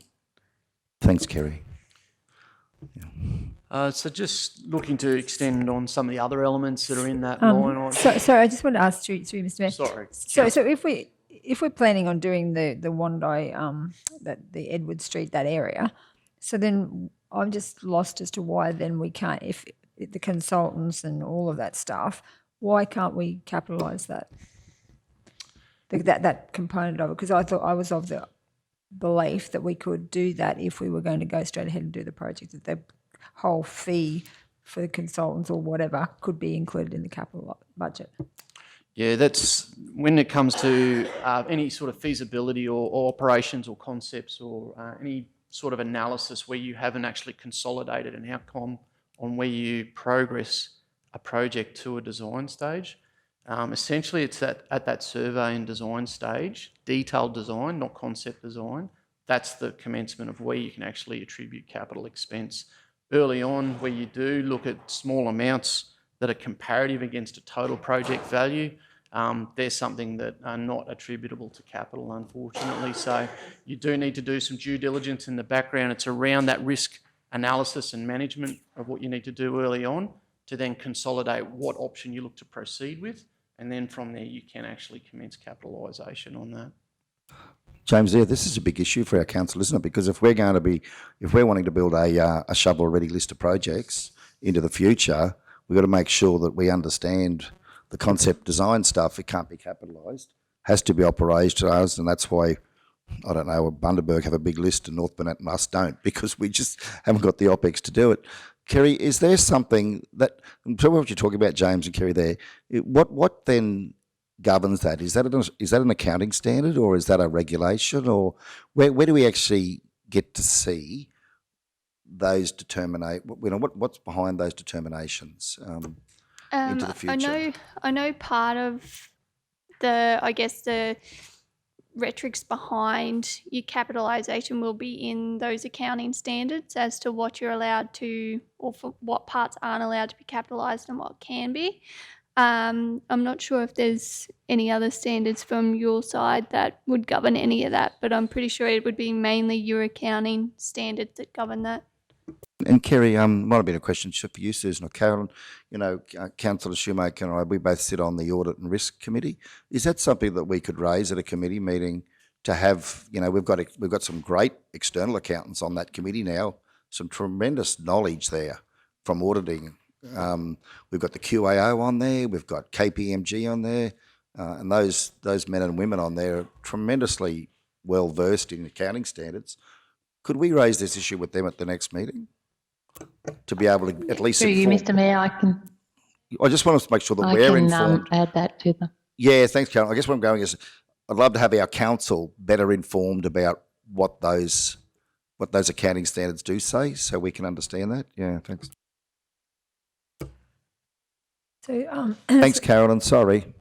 So through you, Mr. Mayor, can we cut that back a bit? That consultant budget. Sorry, I cut Carolyn off. Are you still there, Carolyn? Sorry. Yes, through you, Mr. Mayor. That was fine. I'm sorry. It was just a bit of delay in the dialing in part of the mic.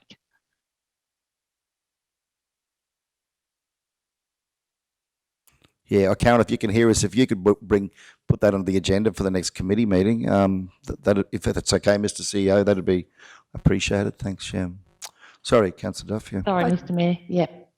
Thanks, Carolyn. I was just wondering, is there any scope to based on what the Mayor has said, based on what we've said, to actually look at that 385,000, or is it? Yeah. Councillor, I think that what I've written down in relationship to that, we need to specifically come back in relationship to the breakup of that 80,000 and how that relates to the operational plan and what your expectation is timing-wise, delivery in the bust-up, in addition with it specifically advice in relationship to, if we can get it, how much of that 180,000 we need to spend on that. Now, the process would be we'll have answers to both of those questions and we'll present it back to your June budget meeting. Have I got that right, Mayor? Yes, thanks, Jed. And through you, Mr. Mayor, can we have the breakup of the remaining money as well? Because I think that doesn't all add up to the full amount. Oh, I think that is there, Councillor, on that box. That's the 385,000, is it not? I haven't checked it, but I think it adds up to that, does it? So that's the box. But yeah, can we just find if there's any cost savings in any of that based on the discussions we've had, whether we can do some of that through our internal staff, all that kind of stuff. Yeah, so that'll come back at the 13 June meeting. We'll reconsider this, as Jed's saying.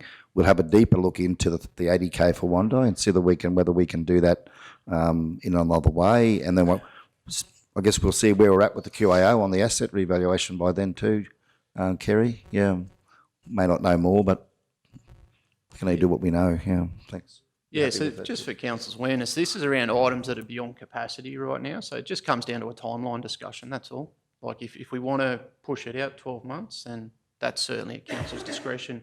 It's just around trying to get the objectives right, but based on what the operational plan states, and then trying to attribute a time and a resource in order to deliver on what council wants and when it wants it by.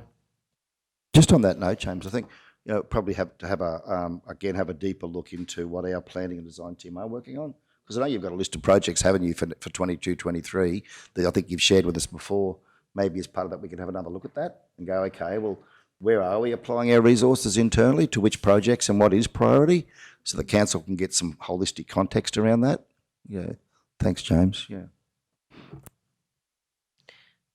Yeah, through you, Mr. Mayor, just I am keen to understand current capacity and timelines for projects, because, yeah, some of these things that we've listed here, like our asset management plan review, for instance, which is a $12,000 cost, if that does have to be undertaken this year, I know we just had quite an extensive asset management plan presentation from the people that had originally worked on our asset management plans and compiling all of that probably 12 to 18 months ago, if I remember correctly. So if it's just a review of the document, is that very similar to what we do with reviewing our policies and procedures and things, where we're just actually going back over it, or are there technical aspects of that review that we can't do in-house? Like, yeah, just trying to understand some of these projects further, and if it is a timeline issue with current resourcing levels, how we might be able to address that. Because, yeah, and are we better placed to actually look at your resources in your team? If that's the case, are we better looking at the resources in your team through the organisational structure and determining whether we actually need more resources in your team to deliver on the needs of council? Like, that's kind of where my thinking is, because we are spending an significant amount of money. It's $1 million on staffing the department.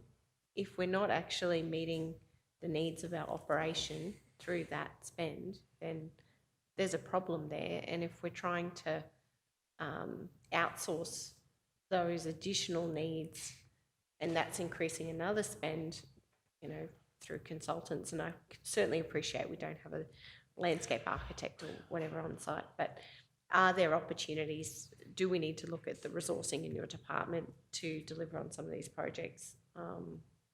That's my thinking. I am looking forward to that reporting coming back, because some of these projects like the TML and LARS network analysis, $25,000 for that. You gave us a great presentation the other day, and honestly have an enormous understanding of our TMR and LARS network. Like, that project,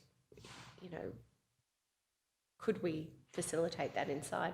You start adding up some of these projects, you almost equal a resource. So I don't know, I'm thinking in that space. Like, we need to get the outcomes. Certainly appreciate what you do, not undervaluing or diminishing that, but just, is this the best approach going forward? And I'd probably like to really understand that through the report that you produce, because some of these projects we've already spent extensive funds in establishing them.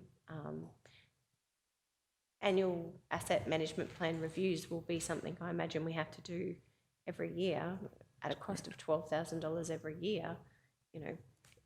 Are we better off trying to use one of our other staff members? And I don't know, in that consultation space, I'm even thinking about admin supports or things in your team. Is there somebody who's really interested in that space that we should be training up to be supporting the team on consultation? Because there's a number of projects that, Danita and I have been out talking about roundabouts, about footpaths, about KTP, about,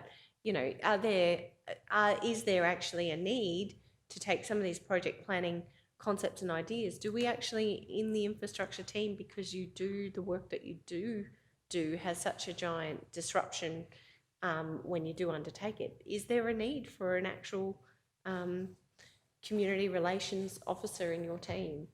And should we be looking at your admin staff and considering how, or if there is an opportunity and if they're interested in looking at some of these things, so we're not paying consultants for some of those costs? I don't know.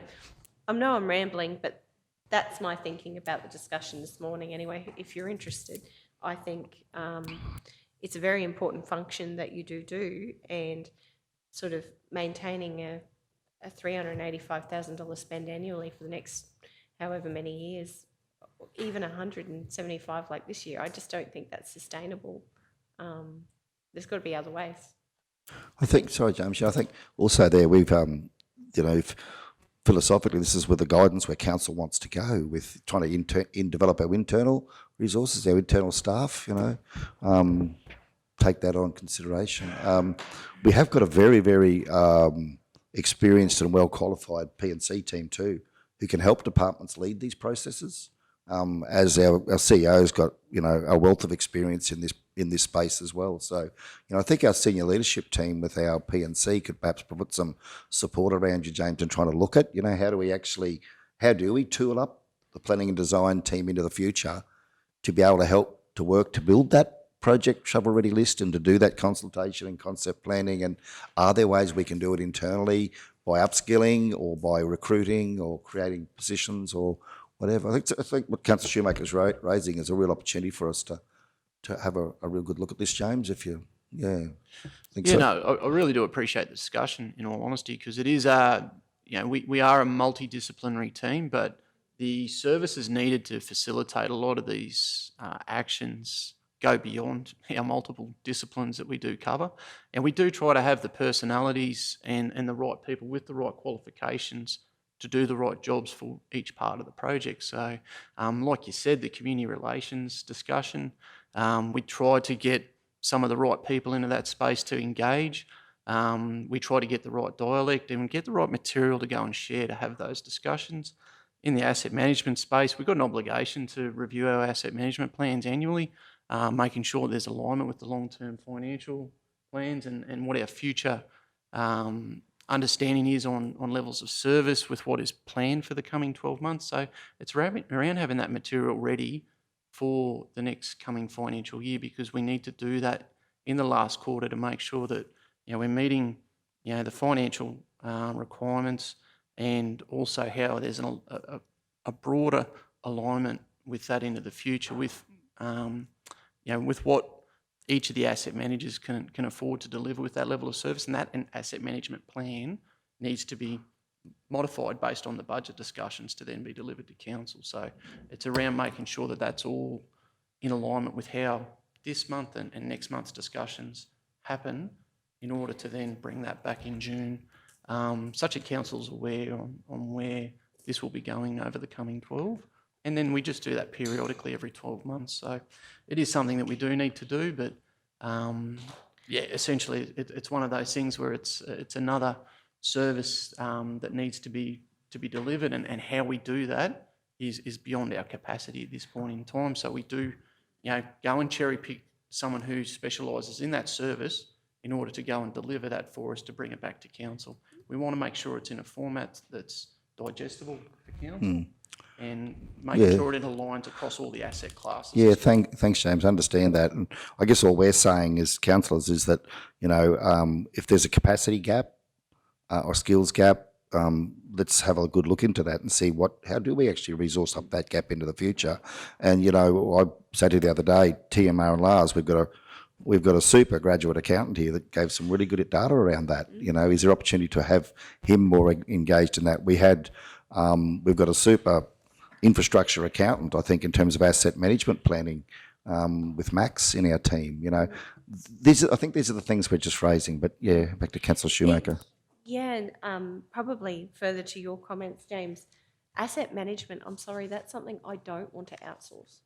I actually want to see our people understand their asset management plans just like they understand their budgets, like to a very finite, I would love to have that confidence that our asset management teams or across the business, because I understand different streams, but they fully understand their assets. And, you know, someone who's really demonstrated that for me over this term has been Tim Lowe, who absolutely understands his water and wastewater network down to a finite detail and has actually done the modelling to determine option A, B and C. And that, for me, that's what our assets into the future will be, in my opinion, whether we are a sustainable or a non-sustainable council. They are critical. And I don't want to see us bring in support, because, to be honest, when you gave me a pile of asset management documents like this last year, yeah, I glanced through them. Did I fully understand? Did I really take it all in? No. You know, despite my best efforts. And we had an enormous presentation, which was wonderful, but and great to have that sort of professional person come in. But I actually believe we've got people in our team who have given me just as equivalent, just as good data. People like you have told me exactly the same thing, and I've had exactly the same level of understanding. So I don't know, I think some of these things we actually really do need to own them. They need to be a priority. And if that means we can't afford to design a footpath this year, or, you know, that's okay. But I think some of these things are actually really critical to council. And you're absolutely right in the fact that we are looking at this from a capability and development opportunity as well, because we do have some, you know, some younger team members who are looking to advance their, you know, their careers through this council. We are trying to bring them up. We are trying to upskill them, but we need, in order to develop their skills in the space of where it offers greater value, such that it's not. I offer a skill set very, very different to what is needed in other roles.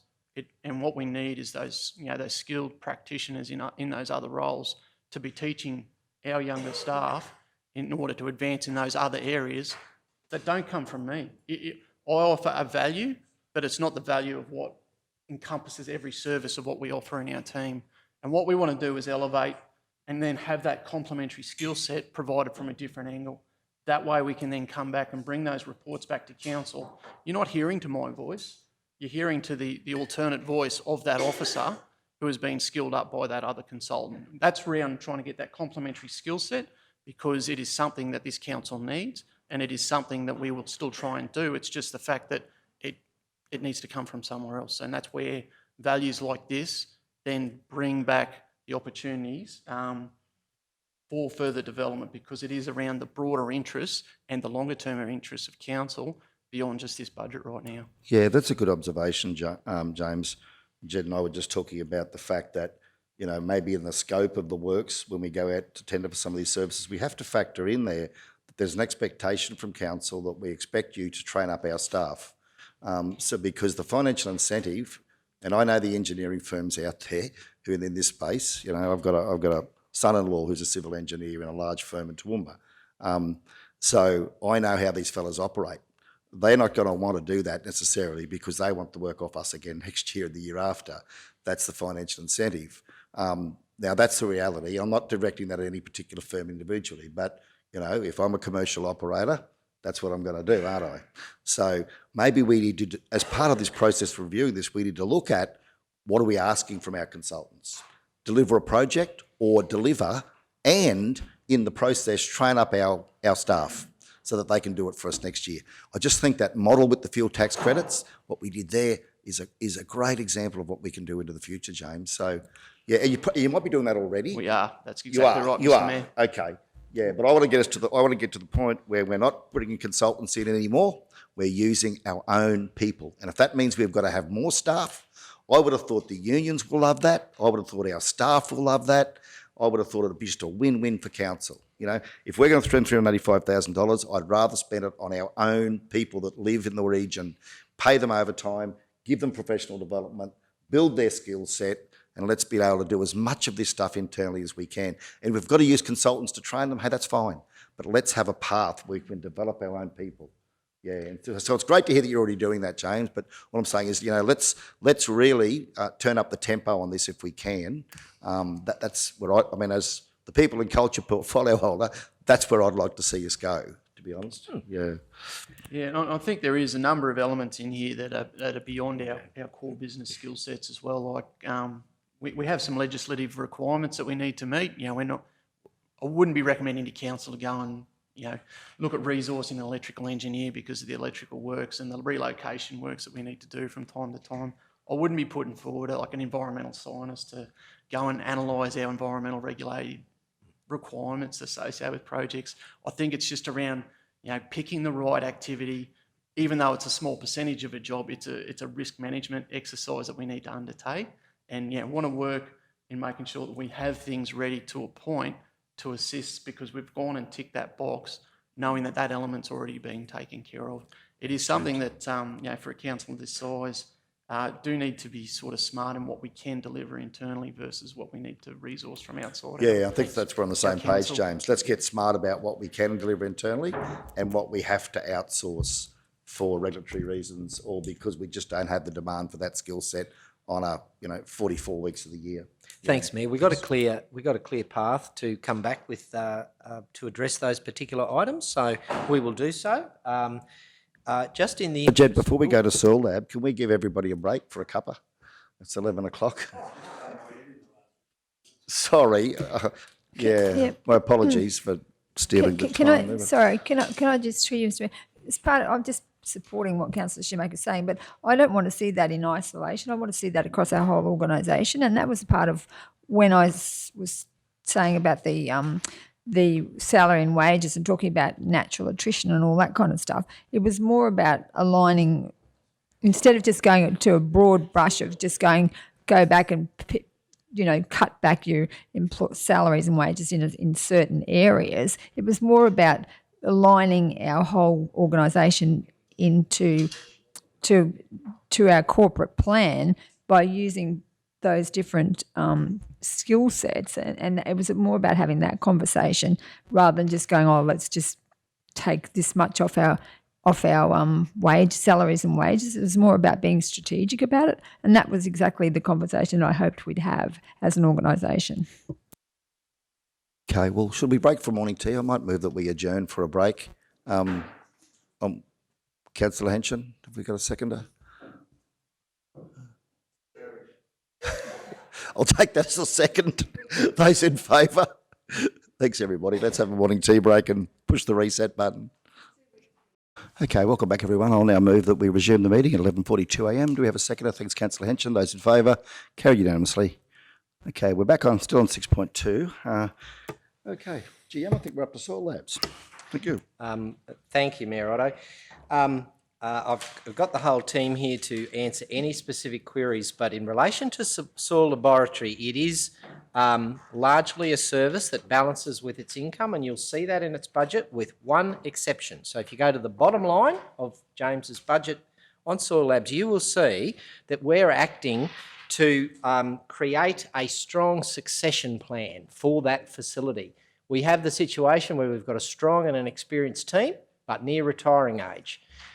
What James is budgeting for, and you'll see it, I know we're not delving in detail in employee and employee costs today, but you will see the entirety of the balance of change for that particular cost centre relates specifically to this succession plan. So we're looking at a trainee moving into that team with the ability of training our own and maintaining our own expertise and resource in a sustainable way. And that's the only change to that budget.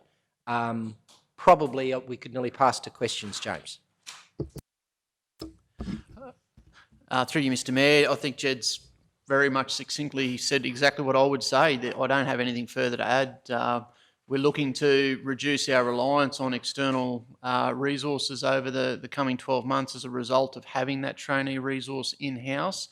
Exactly as Jed mentioned, it's around the fact that we do have a good, strong team in our materials laboratory, and the ability to impart that knowledge and experience across to the next generation of technicians coming through.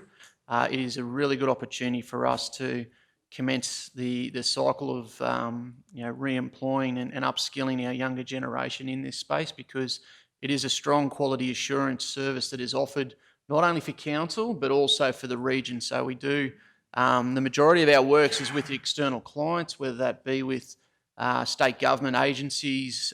We do works with Stanwell, private developments, Swickers, a lot of the larger works providers in the region. We do a number of work with our quarries and concrete supply materials agencies that are sited in the region. But happy to take any further questions, councillors. Well, first of all, James, I think we sort of gave you a fair run around the mill before morning tea. So can I say congratulations on doing that? That's tremendous news to hear that you've got those young people coming through. Yes, thank you. Well done. Thank you, James. Yeah, we really appreciate it. James, just one thing. With software, again, as we've talked about previously, the helper software, could that be, I mean, it's not a lot of money, but should that go across to IT or thoughts on that? Based on discussions earlier today, Mr. Mayor, I suppose it can, in the fact that it is specific industry software where we have the ability to automate a lot of our calculations and processes. It is not anything that is supplemented through alternative software that we have in council. It is around what is offered in the materials and technicians testing space. It is something that's utilised in the industry essentially, but it's not anything that's supplemented through Technology One. Would it be a problem if we moved it to IT and then they could just manage the actual, they can manage the purchasing and the payment and all that of it? Is that okay if we do that to stay consistent? Yeah, happy with that? Oh, yeah, absolutely happy with that. Looking after my colleague though, we'll add that to her previously presented budget if we may, so that we're not cutting her short. Thanks, Kerry. Just with that though, is that a new licence or is that something that we've had forever? Yeah.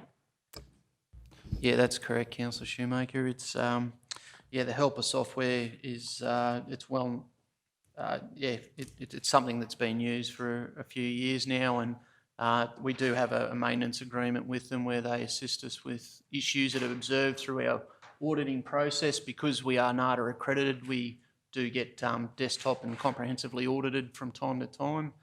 We've just had a recent audit in the last month that was very successful. And one of the elements that came out of that audit was that we needed to work with the software provider to assist with some of the advancements in the industry and needing the software to advance with those observations in the industry. Yeah, so are you saying then we've used the program, we did an audit, but we're actually going to do some more work in this space? Am I hearing you right? Yeah, sorry, no, I might have, may not have communicated that as clearly. What it is that, because we are NADA accredited, we have periodic audits every 18 months, but the software always exists in the background because we need to work through our business to support that. The audit was just a snapshot in time and then viewing what happens with that software and making some observations with the software, and then the audit has gone away. We have then worked with the software provider to help in advancing the software provider to meet the auditor's observations and increasing the level of service and the expectations of the industry, which is what that audit was facilitating. So we've brought a software package that hasn't met the auditor's needs, so we've given the auditor advice about how to fix we've given the auditor's advice to the software company to fix the problems? Yes, because the audit was so the software is supplied out of Western Australia, and we need to work with just the guys over there, because in the materials lab we work with Australian standards. We also work with Queensland standards, and the auditors were also from Western Australia on this occasion. Remote audit assessment was done. It was around the fact that there is some inconsistencies based on how things are applied in Western Australia based on Western Australian standards versus how things are done in Queensland. There was just some of those discussions that need to happen as part of the audit, but we worked with their observations and we said, yes, no, we're happy to go and do what you would like. We will work with this software provider to do exactly what they've sought us to do. So there wasn't anything wrong with what was being done historically. It was just an observation they like to see us carrying through. Yeah, it just begs the question if the software is actually the right fit. Yeah, there's absolutely nothing wrong with the software. It was just the tiny details that the auditors were seeking amendments to. Yeah, I think there are many of the reasons why it's really important the IT team support our people across the business to help with these software arrangements and discussions, just to make sure that we are actually meeting the needs of council and we're not, yeah. So good, thanks for the context. So through Mr. Mayor, yeah, I'm really keen to support Councillor Shoemaker in that, but just on the other ones with the electricity and stuff like that, are we now putting it all together and instead of separating it out? Because I thought the reason why we did that in the first place was to get the true cost of each section, but now we're taking them back into broad electricity, broad software. But that was why the exercise was done, so we understood the cost of each department. So now we're putting them, so we've swung it back the other way. So I'm just making a statement because I think that was done deliberately to put all these different sections into each section so we had a better understanding. Can I just interject the council? Sorry, my apologies. I think where we're looking to perhaps commercialise certain elements of council, we want to obviously be able to attribute those costs. So if we're talking dams or solar yards, absolutely. But when we're talking about administration costs, I think where council's been going is to say, well, let's consolidate that so we can actually look at IT holistically. Let's consolidate electricity so we can look at what it costs us to maintain, to hold buildings holistically. So I think there are two different sets of assets we're looking at here in our approach, if that makes sense. You'd still be able to get a breakdown individually. So if I went through you, Mr. Mayor, to Susan, say, Susan, how much electricity is contributed to Parks and Gardens, for instance, you'd be able to say, yep, no worries, $50,000 a year. You'll still have that breakdown internally, but it'll all be based under properties or whatever, yeah. Correct. Through you, Mr. Mayor, you're definitely correct there, Mr. Deputy Mayor. And for example, your IT licences now that you're going to consolidate there, within my IT team have the capacity then to have it actually by a department to show you that this licence belongs to infrastructure, and it costs X amount per year and that. So we do show that. We have the capacity to do that. But exactly what Mr. Mayor was saying as far as consolidating it all for general purposes, so we can see exactly what the exact costs are, but we do have the capacity to drill down, but also to then segregate our business units so that we know that we cost all that back to our individual business units as well. Thanks, General Manager. Yeah, that's excellent. Okay. Righto. Yeah, how we going? Jed, happy with that? I think so, Mayor Otto. We can continue that. We note those couple of items. Jed, sorry, just before we move on, it was remiss of me. Councillor Potter's had to leave the meeting during a morning tea break. She's not feeling well. So, Mr. CEO, do I need to do just note an apology there from Councillor Potter? We'll note the minutes. Yeah, thank you. She's really not well, so she had to go home. Thank you. Thanks, Mayor Otto and Council. Well, I think that brings us probably across. That's the end of James's components. Probably brings us across to Kev's. So in the works area now, there are a number of business units that Kev's got to present there. Going from memory, right at the top, we will have depreciation expenses. You'll see those sit there. They drive, of course, our capital renewal, or the percentage that we can afford to fund in capital renewal. The budget items there relate to the previous year. You are aware that we've got a full reval, comprehensive reval for transport assets coming in the current financial year, which will impact us going forward. But at this point, we've just allowed for that figure. Nothing we can really adjust or do. That's part of our internal processes.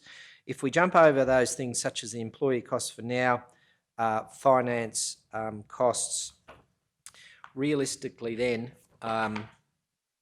it is just the functions that we have which relate to more general stuff like street lighting and other things. Kev, do you want to touch on anything in that first business unit?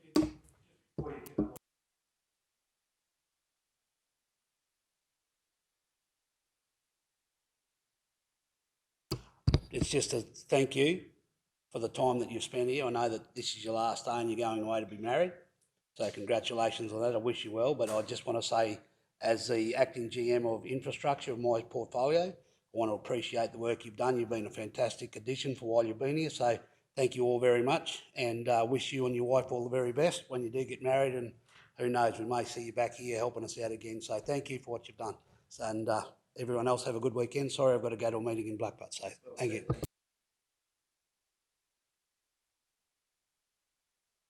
We won't make any radical decisions without having you informed, Councillor Jones.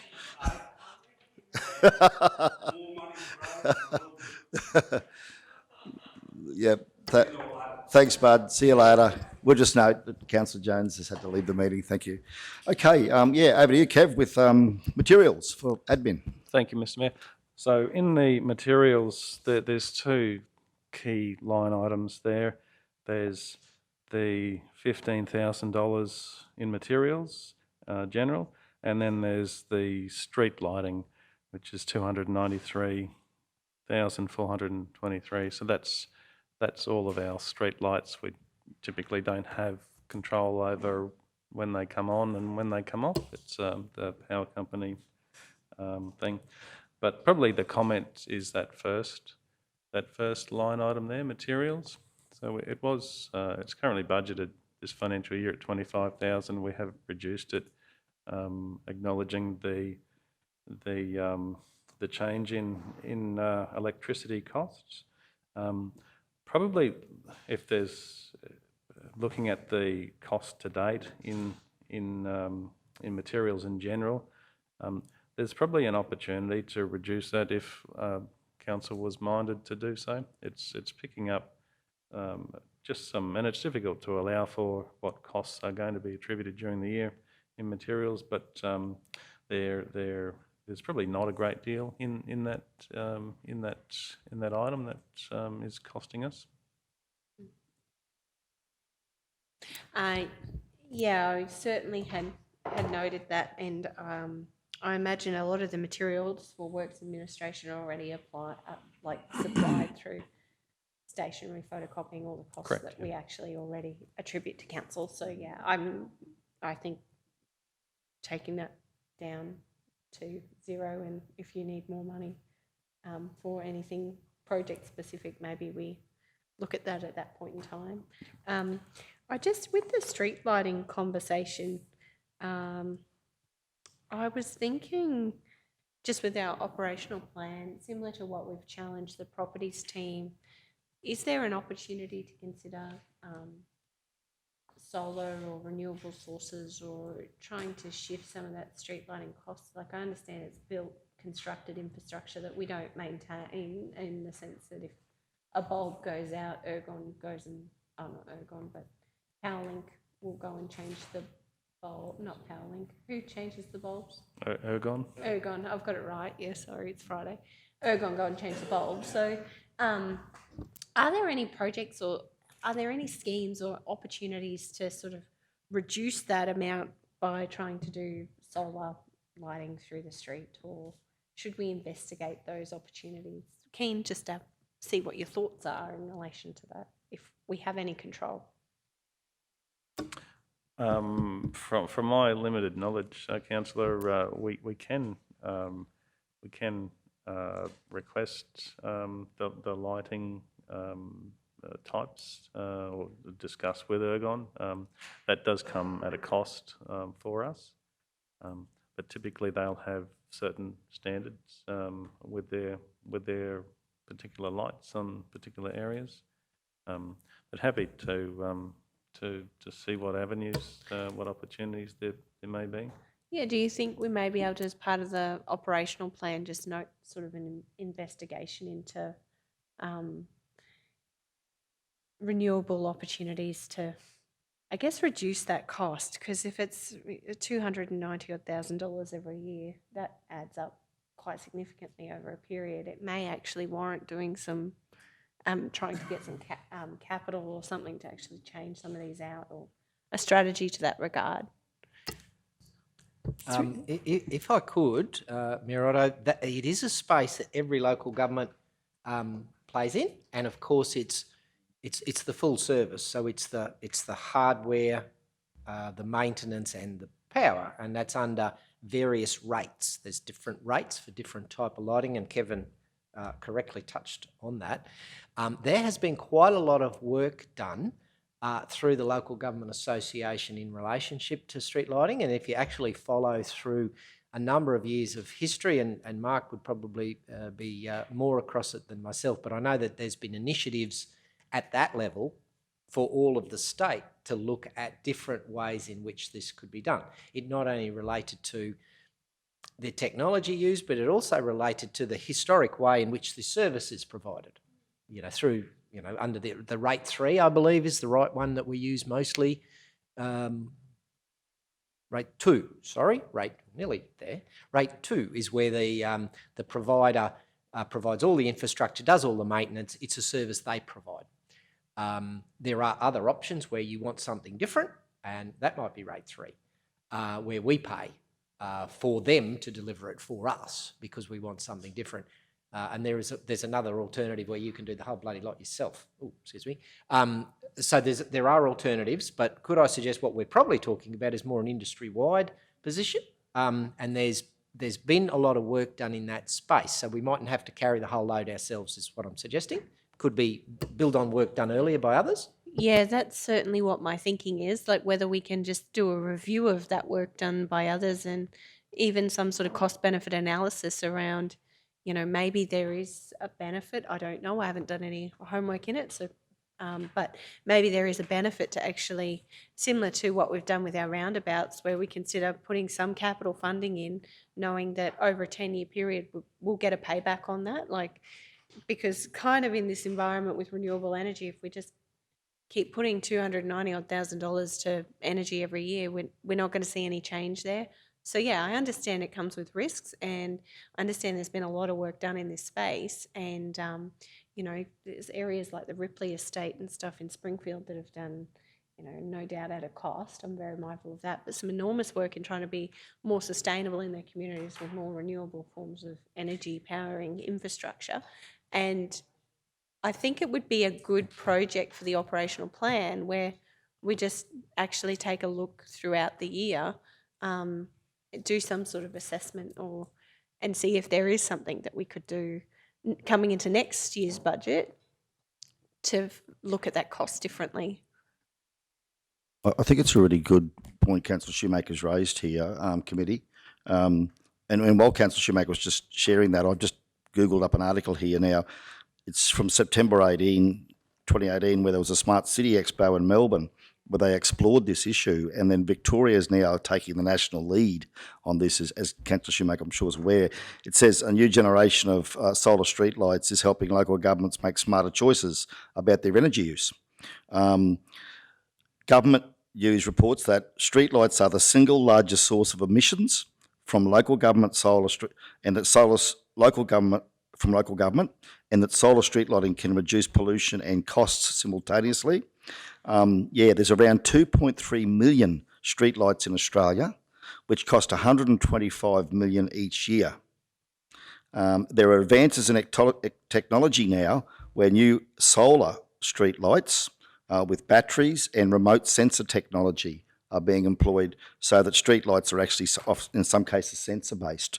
And they're saying 30 to 60% of all government emissions stem from streetlights, and that in Victoria now they've moved some 60, 70% of councils have gone to solar. So there you go.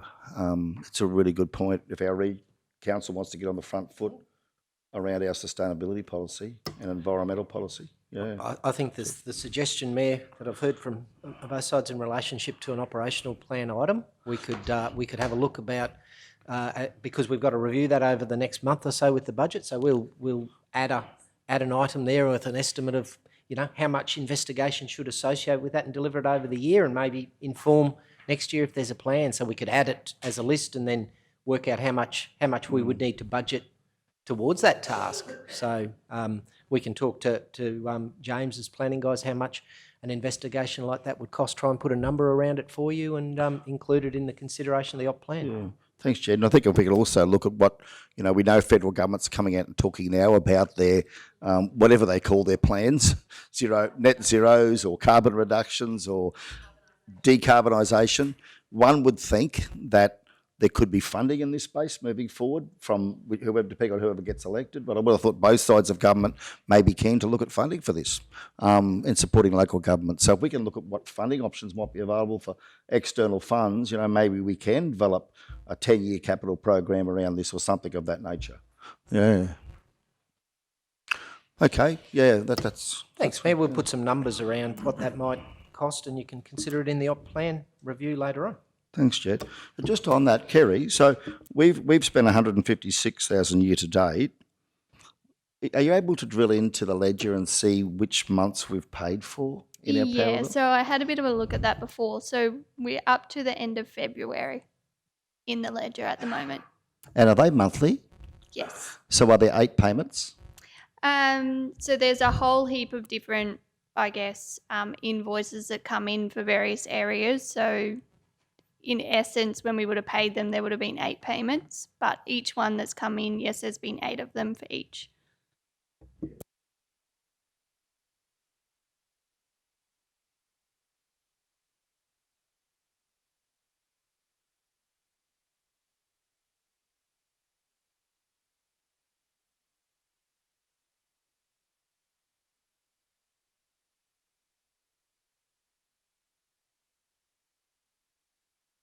No, they seem to be mainly monthly, Jed.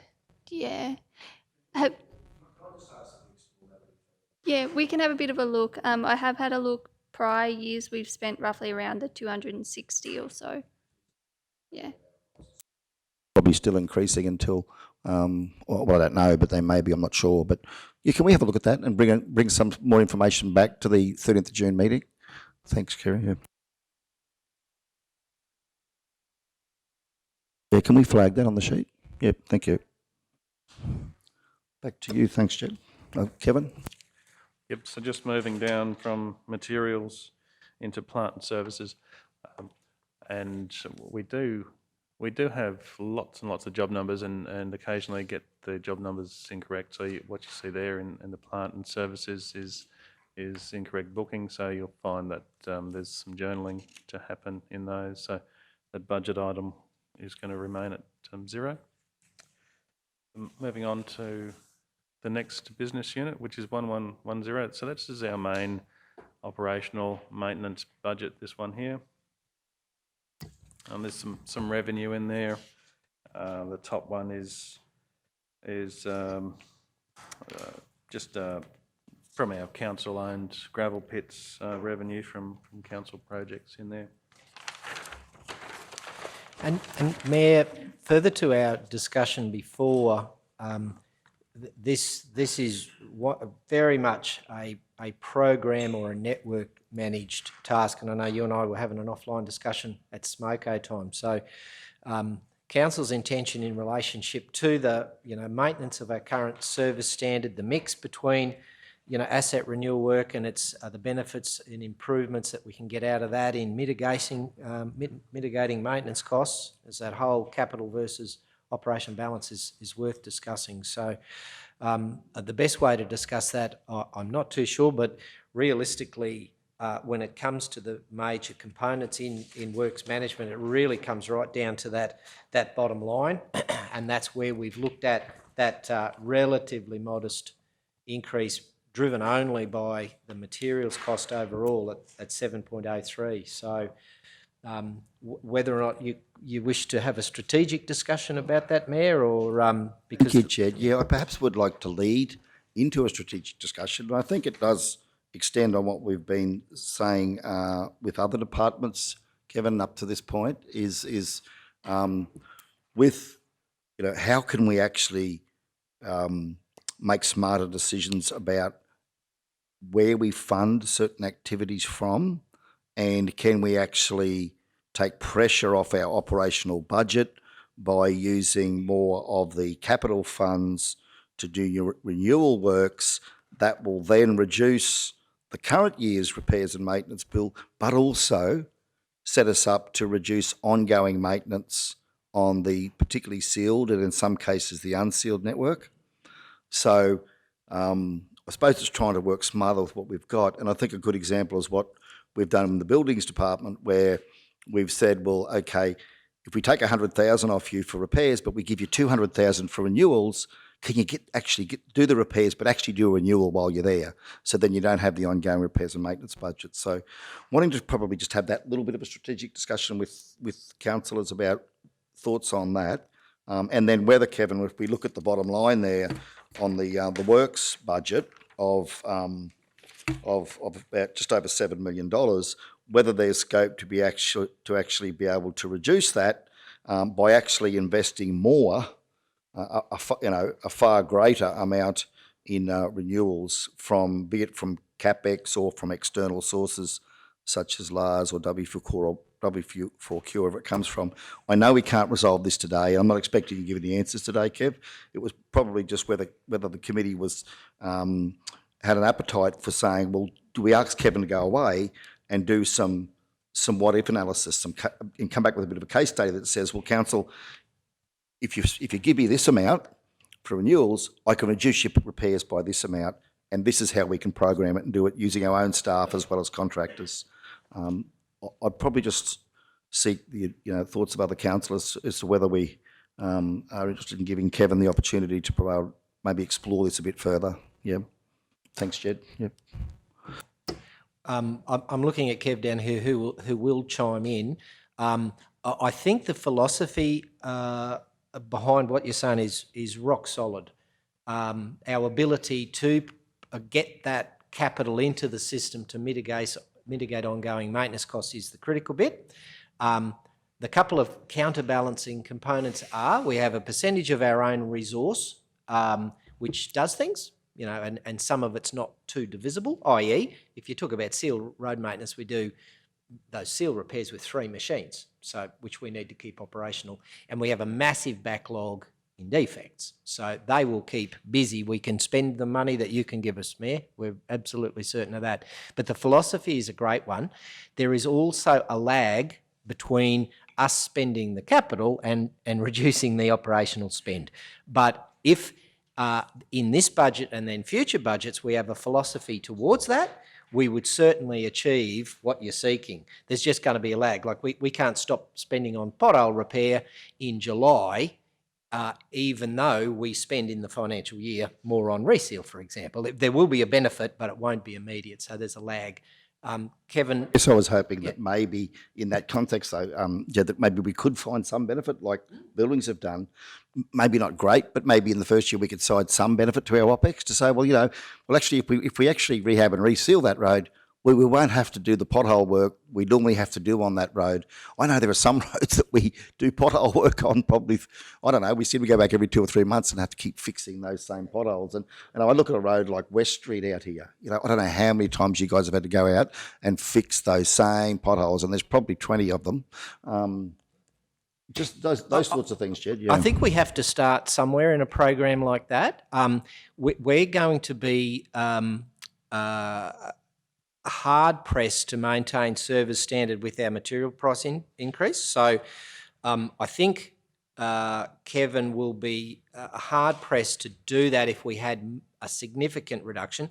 Let's talk, for example, in the sealed road network, spending about $3 million-ish in that space. If you were looking to see 5% saving, but you were counterbalancing that with a significant increase in sealing, because 5% of our like 5%, if you wanted to save on 5% of our network, that's a hell of a lot of resealing on a lot of kilometres. So, but I would think savings like that would be the absolute upper limit when we're looking at the price. So if you were thinking about that, maybe... Yeah. I think so, Jed. I think, sorry, just the other thing that concerns me here is that you've been very admirable at 3%, but I'm very concerned that the cost of bitumen product, quarry product, like all construction costs, is going to be a hell of a lot more than 3%, and I think Councillor Jones, as the portfolio head, was very concerned that 3% is not going to be enough to maintain the current works program on R&M, repairs and maintenance, and that we're going to see a we're going to be doing less over the next 12 months, because you guys just can't afford it with the money we've given you. So I was actually looking at trying to, how could we give more money to the works, roadworks, more money, but take a greater percentage of it from capital, and be able to perhaps find some not great savings, Jed, but maybe we could start the process. Yeah, and we'd have to be guided by your technical advice on that too with your work program. Yeah. Anyway, Councillor Shoemaker, yeah. I think that's a really wise thing to explore and have a look at whether we can use some of our funding to fast track those renewals and essentially reduce reactive maintenance and become a more proactive program. So I'm not against that. I think I'd be keen to know your thoughts and insights in that regard, because I understand it would be quite a shift, but I think with the maturity in our systems, we are getting to a point where we may actually be able to do a bit more in terms of the project planning and scheduling that would support that maybe we haven't been able to do in the past, because I know you've made great progress in that project management space. Just with the actual costs lumped here in materials, I see you've put everything into one line item and budgeted 573,390 for the year. But over, like to date, we've spent 314,302, and some of these things I see, like the Ruckus leases, I imagine gone to IT. That's why it's not there on the sheet. There's also, we've brought a couple of mobile phones and insurance workers' comp and some legal advice, which I know, all of those things in line with the conversations that we've had. We don't need to necessarily budget for. There's property lease expenses of 25,000 and some small furniture. I just wanted to understand, so have these things all been sort of condensed into this figure of 573, and then that's why we've got zeros everywhere? And is 573,390 really reflective of the true cost when you start to think about some of these other areas that we're actually allocating in other budgets? I just would like to understand that better, how you've developed that 573,390 figure and its relevance to your current budget and where you're tracking. Yep.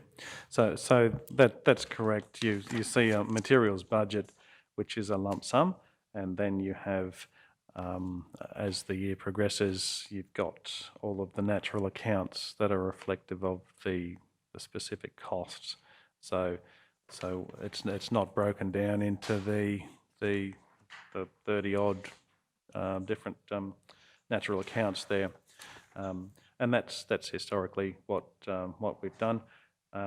When we look at the amount, and I've done this exercise last year and gone through it this year as well, with just looking at the first principles basis of I suppose zero-based budgeting, to look at, well, what's typically our service level and what do we need to do to provide that service level. So that's done in isolation to our costs, and then I generally look at what our actual costs historically are, to see how they match up.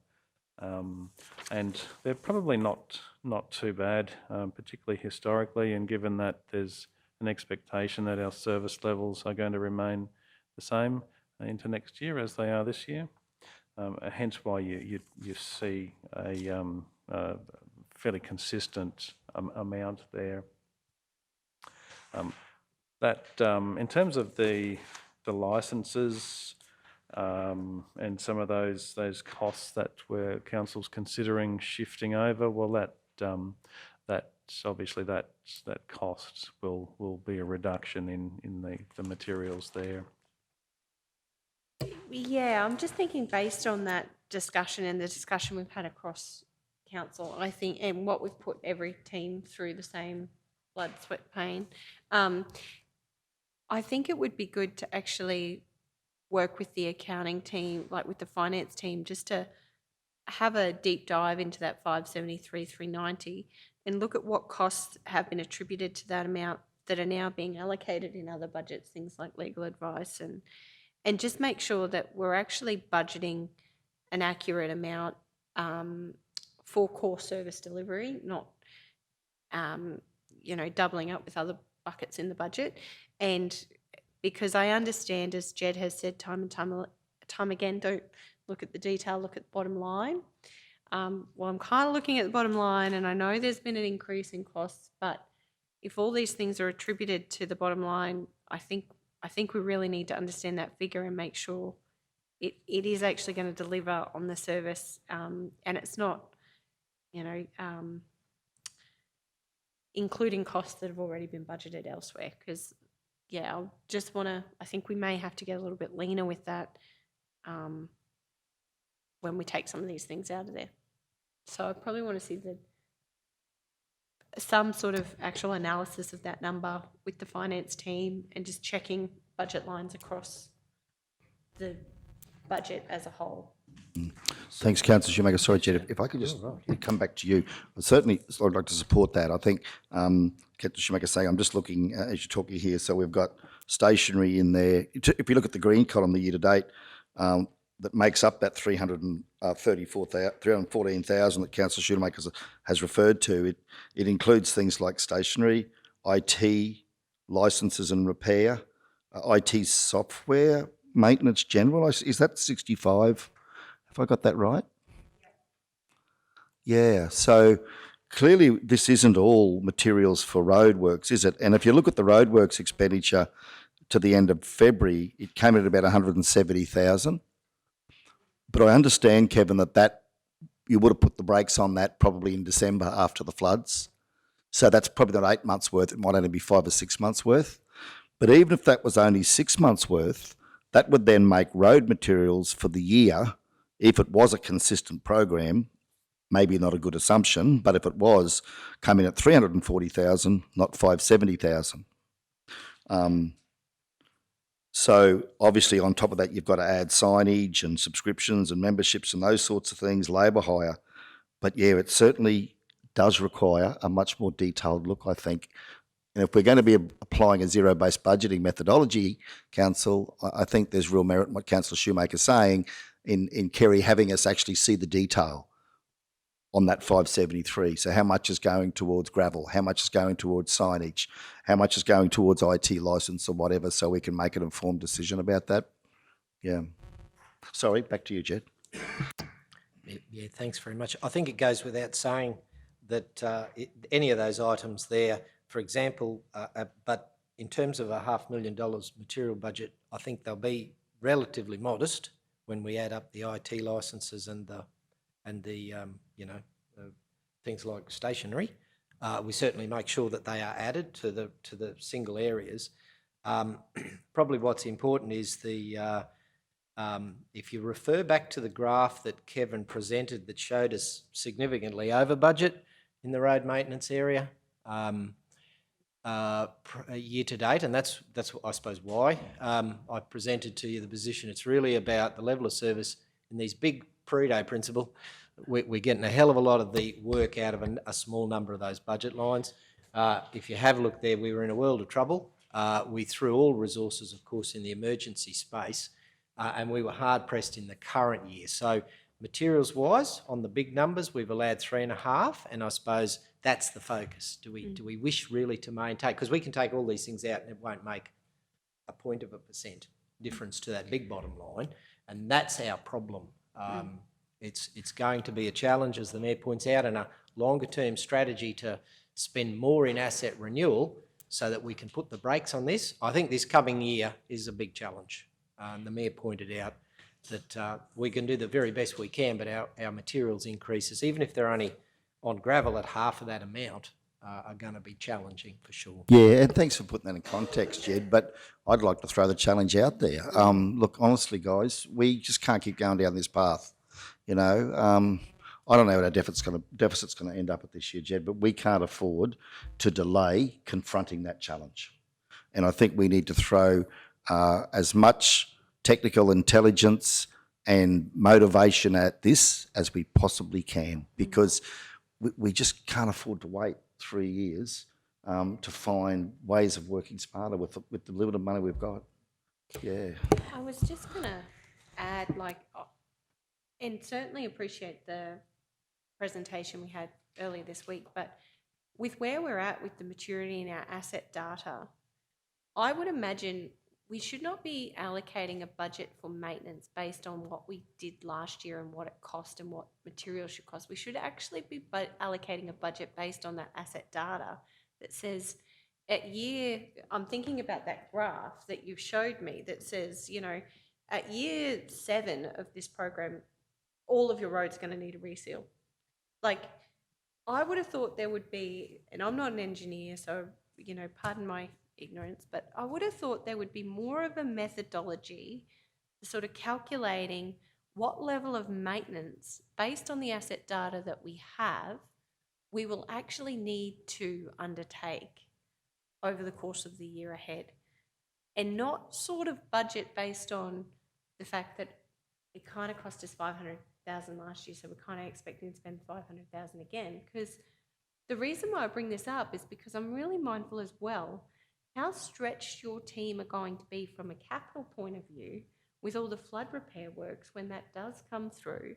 What does that look like? And are we actually, whilst we're suffering some significant pain now because we've got roads that have been, decimated and the team have patched them up so that they're safe for people to drive on, and we're waiting for that funding to be allocated to us. When that funding is allocated to us, I imagine a lot of the problems that we have in maintenance that may have been scheduled or planned, we'll be doing a lot of work in that capital space. So you'd be taking them out of your maintenance budget. I don't know, that's kind of, and please pardon my, very basic understanding, but that's kind of what I'm thinking is, with the maintenance budget and with all budgets, the whole philosophy of zero-based budgeting, and the reason why I'm so passionate about it, because it was a finding in the CPA report following the downturn of Gympie Regional Council that did not do zero-based budgeting.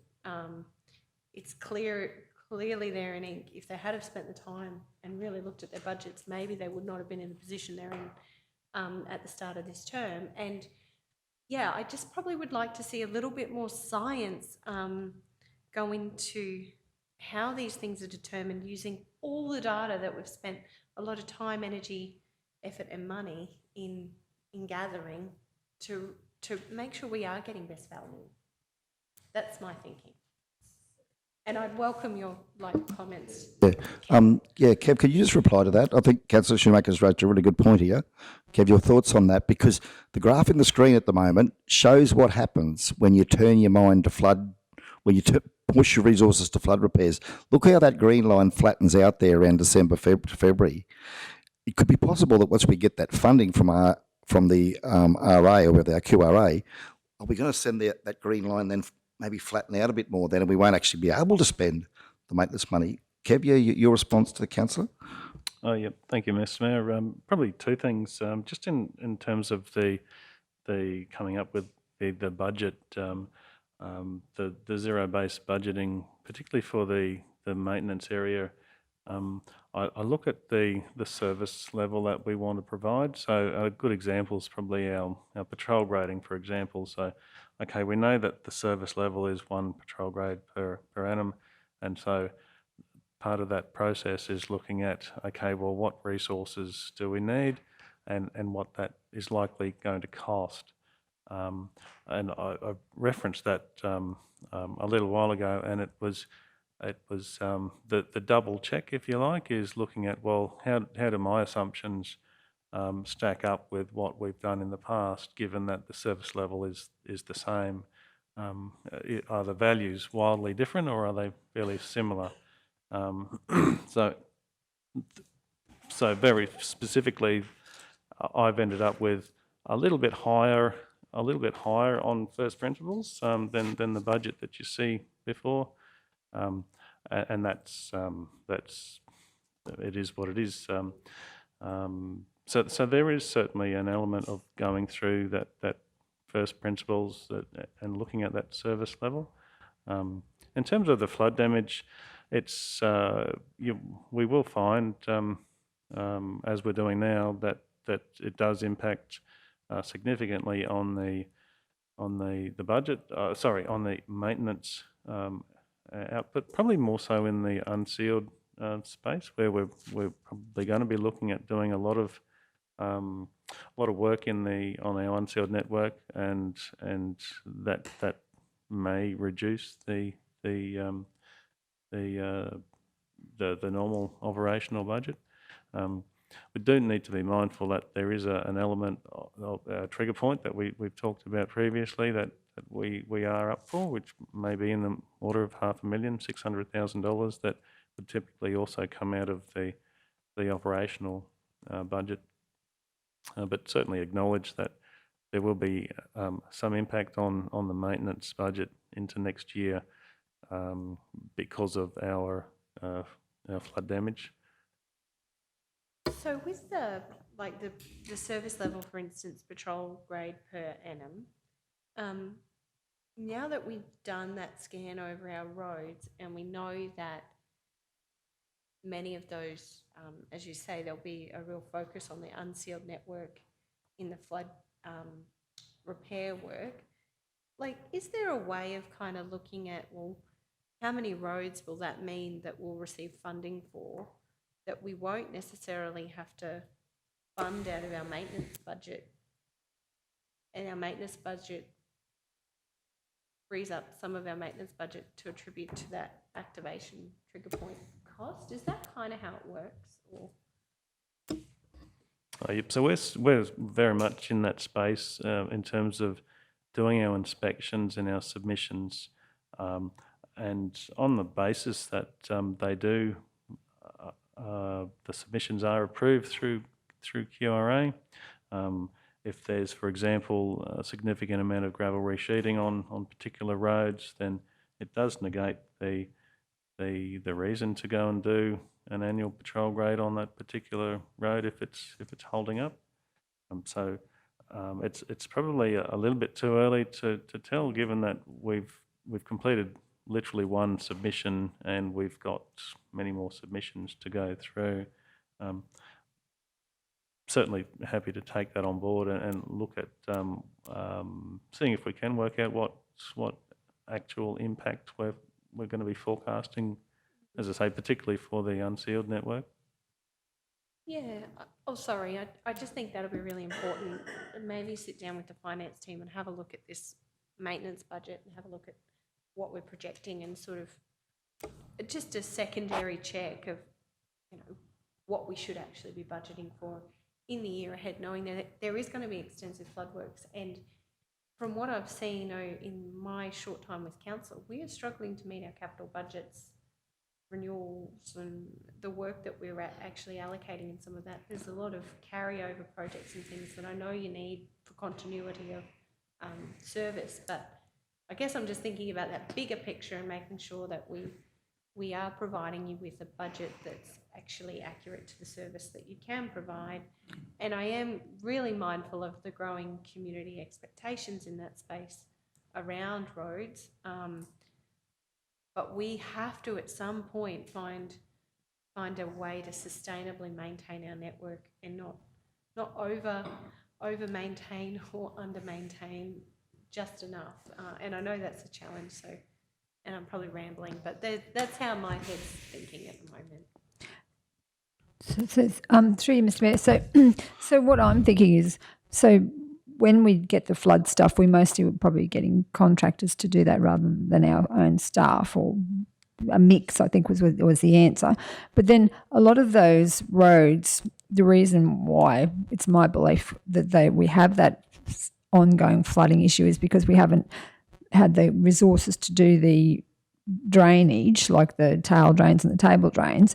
So I know that this is probably not going to tick the boxes for Councillor Shoemaker, because it's going to still cost. But where we're getting that flood damage done, wouldn't it be an opportunity then to use the money that we would normally have spent to do a patrol grade or a grade on that road to actually do the drains and table drains and tile drains so that into the future that we don't have those issues again? Because I just wanted to answer to that question, and then I have another supplementary. If I can just lead Kevin in on this, I think Councillor Jones, Councillor Duff, what you're talking about perhaps here is not, if you had a road, say for example, and let's take Old Wandai Road, where we know we saw a lot of scouring out of the centre of the road as a result of the floodwaters. When I went and visited that road just after the November rains and then again after the January rains, and the tail drains are non-existent, and the table drains are fully silted, and were prior to the November rains. They have been like that for, I used to ride my bike through there 18 months ago, actually more, 2 years ago, and the table drains and tail drains were fully silted at that point in time. If we're going to do that, what you're talking about is, say on that road, for example, you would do a formation grade, and in doing that formation grade, you could do your table and tail drains. And correct me, so I just want to lead Kevin in on this. As a concept, Kevin, if we were to do that, could we then treat that as a renewal? So then it doesn't necessarily mean we're spending more money out of OPEX, we're spending CapEx money, or we're spending LARS money, not LARS, LRCI money, and getting a better outcome, as the councils are talking about. Your thoughts on that? Are we on the right track there, or am I misrepresenting that? Certainly with QRA, with our flood damage, particularly if there's siltation of table drains and diversion drains, there's an expectation that as much as possible and as much as is appropriate under the guidelines, we would attempt to address those sorts of things. There is complementary works that is typically talked about when we're doing disaster QRA funded work, which may be to install a new drain or extend the gravel or what have you. They would typically be reasonably to be placed in the capex in the capex space rather than operational. So I think there probably are opportunities there. Probably not so much for say a heavy formation grade or cleaning diversion drains. That would, I think, rest in the maintenance or the operational space. But once you get beyond that, in terms of your gravel resheeting and installation of crossroad pipes, etc., you're into the capex space as such. Yeah, thanks, Kevin. I think where you're going with that, Councillor Duff, really feeds nicely into what Councillor Shoemaker's saying about having the finance team work with the infrastructure works team to look at how we can actually shape that up in terms of a future strategy and drill down into more detail here and consider the impact of the flood works over the next 12 months on our maintenance program, and consider if council was to adopt a more robust renewals program, both on sealed and unsealed, how would then our maintenance program look for the next 12 months? And in doing that, also, Kerry, then consider if council was to rebuild a table drain and a tail drain, does that actually constitute a repair, or is that a renewal of a drain? Because I'm keen to explore that a bit further, Kevin, because a lot of these drains that I've seen, I don't think have probably been done for many years, and they probably need rebuilding as such. So then the question becomes, well, is it a repair or is it a renewal? But I acknowledge what you're saying, Kevin, that you can't cover it with the flood money. It might be we've got to go and repair the road back to where it was pre-flood, and then maybe 12 months after that we come along and do a formation, a resheet in the drains or something like that. I understand you can't do the two together, yeah.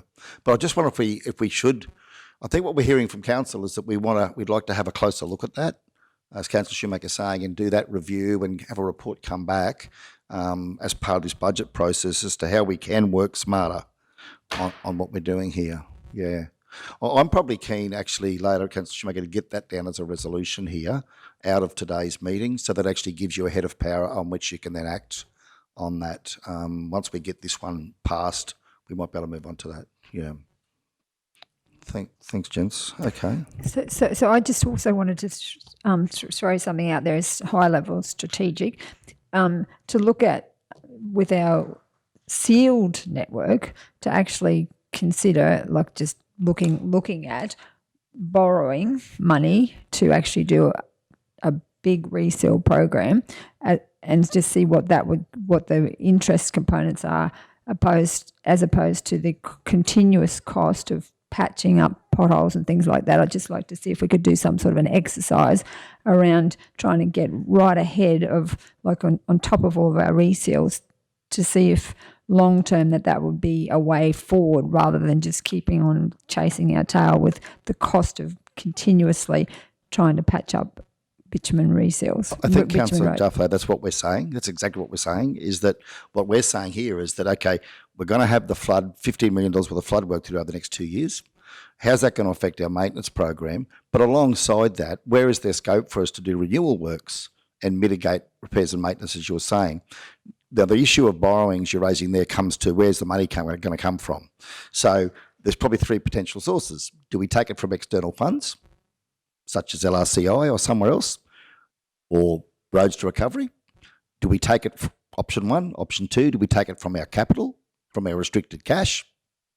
Or option three, do we want to do that generational borrowing arrangement that we've talked about before? So I think that's something where perhaps, Susan's team could have a look at and present those options to council. And that's a decision for council then as to where you want to fund it from, if you do want to go down that path. Yeah. You happy with that? Yeah. Yes, Mr. Mayor, I was more talking about the bitumen, as opposed to the other conversation was about the gravel and doing table drains and tile drains. No, I think we're talking bitumen as well here. Yep, okay. I think our conversation has been much about the whole road network. Yep. Yeah, including rehab and reseal on bitumen, I think. Haven't we, Jed? Yeah, for sure. Yeah. I'm not supportive of borrowing money, though, to maintain our assets to that regard, because I think from the information we were able to obtain when we first started in council, there were a lot of borrowings from the 4 former councils that didn't actually really add value necessarily. They were maintenance jobs and things. Like, I believe the Kinroy Shire Council had actually borrowed a significant amount of money for maintenance, and we're still paying down some of those loans. So I'm not necessarily, I'd like to see us use our grant funding and the depreciation levers a little bit more clever, be smarter with that grant funding and depreciation versus borrowing funds, because I think there are other priorities like water and wastewater where we need the capacity to be able to borrow funds. So through you, Mr. And I think, sorry, Councillor, if I could just say what Councillor Shoemaker's saying there, and I think there's two different issues here. One is where we need to actually upgrade assets, such as our water network. Yes. Maybe we need to borrow that because of the benefit to future generations.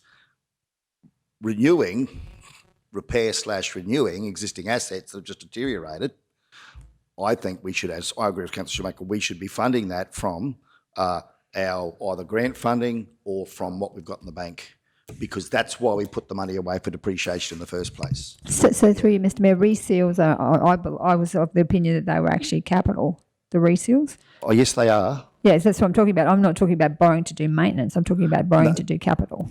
Yeah, but Councillor, what we're saying is maintenance in this broader context of renewals. Renewing assets should be funded, in my view, philosophically, I believe that renewal of assets should be funded.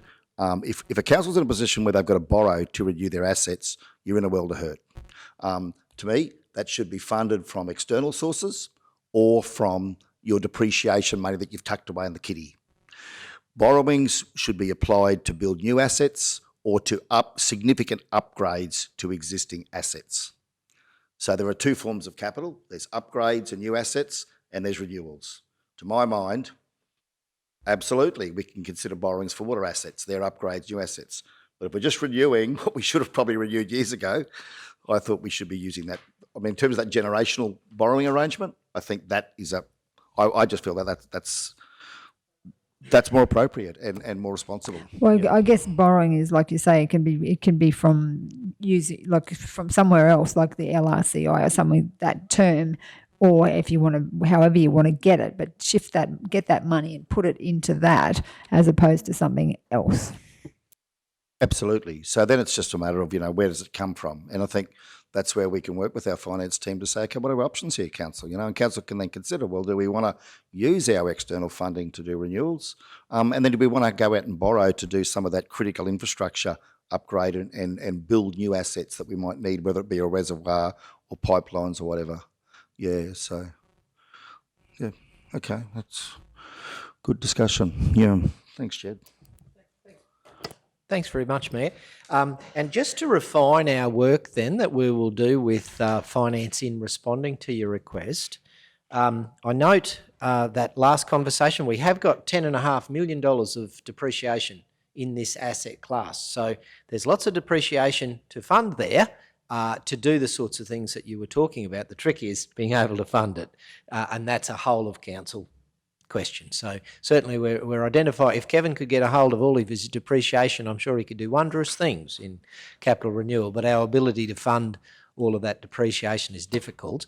Could I ask, Donna, could you just show me, just so that I can give some guidance to Kerry and to Kev, just show me that graph. We've got each of those budgets. That's perfect for a start. So when we talk about mitigating those costs that we have there, there's only a component of this service budget that we can mitigate, because we do curb replacement, we do upgrade of under road drainage and all sorts of things in this particular sealed budget. But to get it correct in my mind, we're really looking at activities such as that $1 million we spend on that pothole repair and that activity, the pavement repair figures, and perhaps also the shoulder grading one. So there's probably about 50% or a touch more of that 3.2 that we're looking at being able to try and offset in some way. Our general maintenance activities, our road maintenance, our signage, we can't impact those. So we can impact about 50% of that budget if we're doing a good job. Is that what we're aiming at? Thanks, Jed. Yeah. We'll be keen to hear more about that, I think, in time to come. And I think, as I said, I'm probably keen to get a resolution on the table today about this once we get to the end of this spreadsheet, so that we can inform you guys as to what we would like to see come back before we finalise this budget, because I think there's a hell of a lot more work to do here. Yeah. And just really taking a deep dive on that maintenance, on that materials budget there, ensuring that there aren't any doubled up costs or anything coming out of other budgets, and that's actually reflective of the materials we expect to spend on works maintenance. I did have a question, maybe on notice, Mr. Mayor, just in relation to that depreciation workshop that we've been discussing and really understanding depreciation. Has that been set in the calendar, or are we able to actually allocate a day for council to concentrate on depreciation? Has that been done yet? Yeah, Mr. CEO, that was the one where we talked about the document that you've got to present to council so that we can all get a better understanding of how funded and unfunded, and can we lock some time in on that for council to have a... Yeah, I think that's a really important component to the discussion about, particularly around the infrastructure department, because you have such a large proportion of depreciation, and I really want to understand the funding, not funded, and how grant money actually, what level we're actually able to fund through the grants that we receive, and how it all relates to the bottom line, as you say, Jed. Overall, I think that workshop really needs to be a priority of council. Thank you. Yeah, thank you. And if we could schedule that in, Mr. CEO, that'd be tremendous. And, it might even be nice if we can put some media out about that then to the community, so they understand, well, when council's got a deficit, we talk about, we've got all these depreciation costs we've got to cover. What are the pressures of council with depreciation and funding and unfunding? Yeah. But yeah, so yeah, that's a good point. Thanks everyone. Okay, moving forward to you, Jed. Is committee happy to move forward onto the next area? Yep. Okay. Thanks, Jed. So, Mayor, we will move forward, and the two items outstanding that are in the back of my mind at the conclusion of that, and they're really big numbers to toss around. I know we are focused on every dollar, and I get that absolutely, but we have got our trigger point issue coming up, which will be in the $500,000 to $600,000 range. I'm pretty sure it'll land on us somewhere operationally. And the second point, which Kevin pointed out, which is part of your capital consideration, we're going to present to you capital recommendation, and it's going to be very much based on previous amounts. I totally get Councillor Shoemaker's point. Is that based on an asset management basis? We actually have a lot of science in that space. But the reason we present, of course, this way is because our CEO and our organisation, between the other departments, we've got so much income. So Kevin definitely did a zero-based budget in relationship to this to compare. He knows that he's not reducing his defect list down, but we've got to start somewhere. So I suppose I'm just reinforcing there's a lot of science if we need it, but complementary works is we haven't addressed in your capital. So you will actually get over the next week or so the full capital list for you to consider for a month or so, because it's coming into your mind now when you're talking about this operational budget. But in that, we have not at this point put complementary works allowance. And it's really common when we're undertaking the QRA work to throw some of our money in it, because they'll only replace like for like. If we lose the gravel off the road, they'll put the gravel back. But if we want to do heavy formation and change drainage, improve that sort of stuff, we've got to throw additional capital to that. So maybe you might like to put your mind to that over the next month to contribute extra. So we've got to cop the $500,000 of cost, which is sitting away in the disaster area, about to bite us over time. And we've also got this complementary works issue over the next month or so to include in your thinking when you're thinking about capital.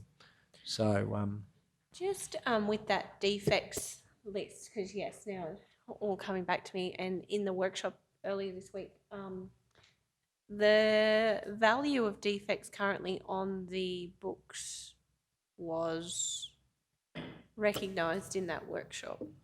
I'm just wondering, you know, in terms of setting our budget, in terms of all these things we're discussing, in terms of the flood recovery works, in terms of our capital works, and, you know, the additional LRCI funding of $2 million that we've nominated to put into high priority works, just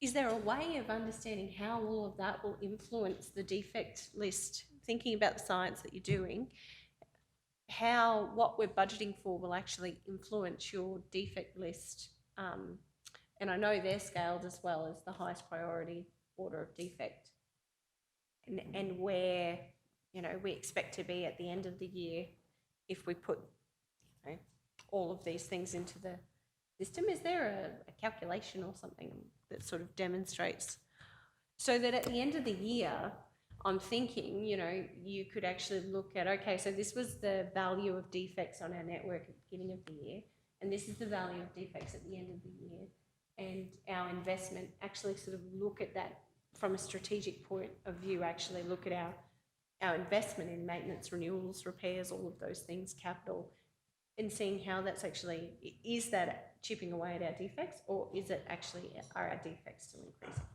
Am I making sense? Yeah, absolutely. And that's we did talk briefly about the benefits of Reflect and the data that can be captured, and it is a work in progress at the moment. So, and that's exactly right. What at the end of this financial year, next financial year, what does that look like and compared to what we've achieved? In terms of the defect, that pie graph that I showed, we had about $4 million roughly, and a significant portion of that was the sealed road pavement defects. That will be impacted by a number of things. I think over the next 12 months, we do have a program that we're commencing shortly for specifically for sealed road pavement defect repairs, which will address a number of those. And you also may recall that a significant portion of those defects related to roads like Tingura-Chelmsford Road. So in terms of the CapEx, the renewals, that the decisions in the renewal space has a significant impact on your defect. And flood damage, what we're finding is the sealed road network, there will be quite a number of pavement failures, sealed pavement failures that will be eligible under flood damage. So that will also have an impact on the current defect backlog list that we have.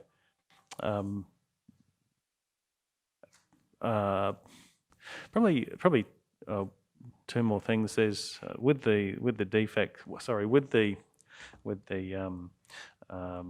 allocations, if you like, the proportions of costs. There's some continuous operational type expenditure, such as roadside splashing, but in particular, which probably won't change the costs, and that will be ongoing.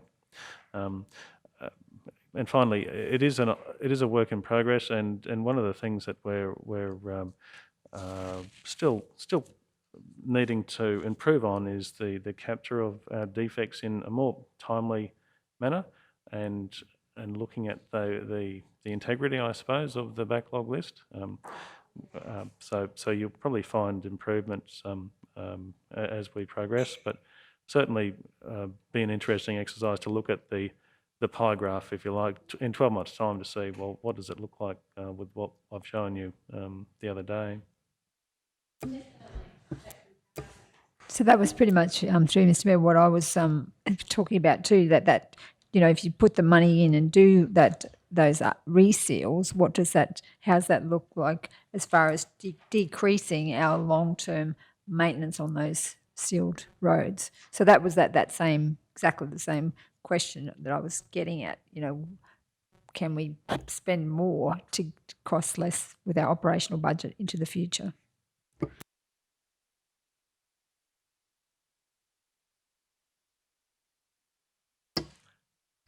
Thanks very much, Mayor and Council. So we've work to do there. We'll come back and quantify those items that are moving with Kerry across, and probably add then to the previous information presented to you to show, projected backlog lists and where components might lie. There'll still be a bit of uncertainty, but we'll so I'm not proposing any change to the bottom line. I must admit, those really big numbers that are going to come in are going to belt hell out of us, and it is very challenging, but very encouraging to look at more strategically how we might get an increase in what we're doing in asset renewal to mitigate that cost. The classic graph, it comes down this way with maintenance costs and up that way expenditure. We need to get to the bottom, the best operating position of asset renewal and maintenance costs. So we'll come back with some more information as best we can. Not expecting much different news, but a step towards a better strategy is what we're certainly going to come back and see what we can do this year, because the pressure is on. Oh, Jed, yes, the arm wrestle will continue. Yes, thank you. Thank you, Mayor. Thanks for your patience. Moving on then, that's probably as much as we can do in that space until we come back with more info. So, Kevin, I'll seek your guidance. The last two items are pretty much contra in a way, the capital and the works contract. Could you lead us through that detail on that? Yep, so two more business units there. We've got the 1111, which is, there's no specific budget on that, and the expenditures relate primarily to on cost on wages. So we might, if council's happy, go on to business unit 1112, which is the works contracts, and that's where the private works that we do, such as RMPC or RPC, come into it. And we've got on the revenue side a forecast for what the likely contract values will be for main roads, primarily RMPC and RPC.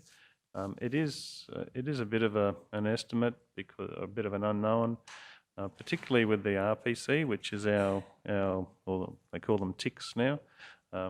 That's their construction projects such as the possibility of Maiden Bunya Mountains Road, for example. Just with the RMPC stuff, am I reading it right that out of the potentially $2 million available, we've only claimed 728,000 this year? That's correct. Yep. Is there And more? That's right. To be claimed? Is that in process or? Yeah, that's correct. And it's with this module, with this business unit, it's probably worthwhile looking at the comparison between the revenue and expenditure and the bottom line, the figures there.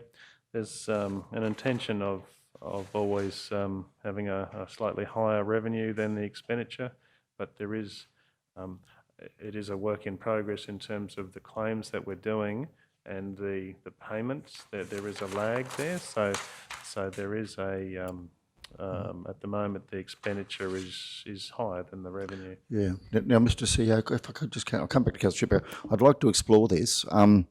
CEO, we're 1.1 million behind as at the end of February. We've spent 2.9.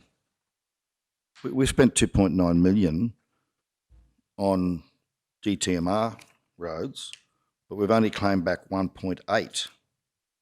And of the of the budgeted 2.6, is there something wrong with our claiming system? Why are we so far behind?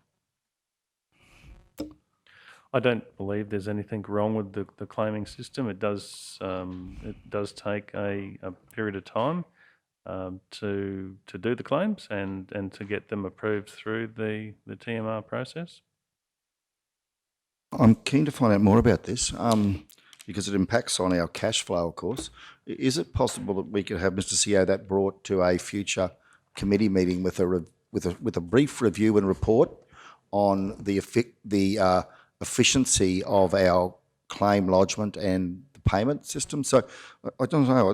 Councillor Shoemaker's raised a good point, and something doesn't seem right there. If we're paying all the bills, I mean, either we're not claiming quickly enough, or they're just taking too long to pay us. And if they're taking too long to pay us, I'd like to raise that issue. There's also a component in that relating to the KTP upgrade. So what you don't see there in that year-to-date actual is that there is actually journals that we need to do for the end of March for funds that we've already received that's sitting in our contract liabilities that we'll need to bring across. And from memory, that could be up to about 500,000. Oh, thanks, Kerry. So that $1 million we see in materials there, 1,033,000. Yes, that's correct. what you said at the side. You put that there, haven't you? KTP, TMR contribution recognition to still come. Okay. Yeah, so we've got that in the mix as well. So that could account for 500,000 of it, but we're still another 600,000 in shortfall. Oh, look, and I'm not going to say that our processes aren't good, but if there's an issue with DTMR's payment timeframes, I mean, you know, maybe that's something council needs to be aware of. Yeah. Okay. Just with the RMPC contract, is there an opportunity to, like, around some of the conversations and the analysis we've done around slashing and understanding that level of service, is there an opportunity to negotiate that contract to get a better, you know, I guess to make sure the value that we're being paid is actually representative of the service? Is there something that we do to negotiate that with DTMR around?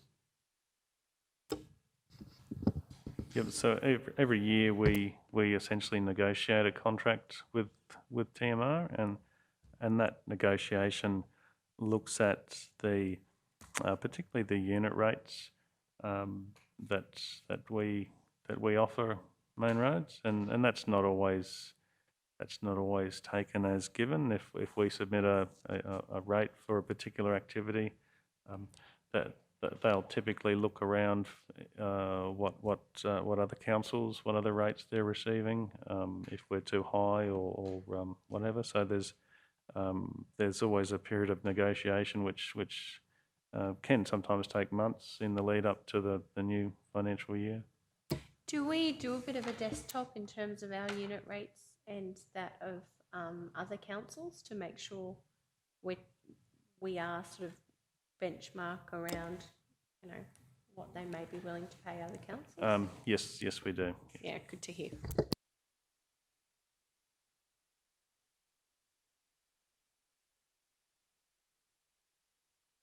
Kevin, you highlighted that we can end up with a surplus when when everything's finally balanced off in this area, and I see in the blue line the next year's budget, there's $219,000 expected surplus.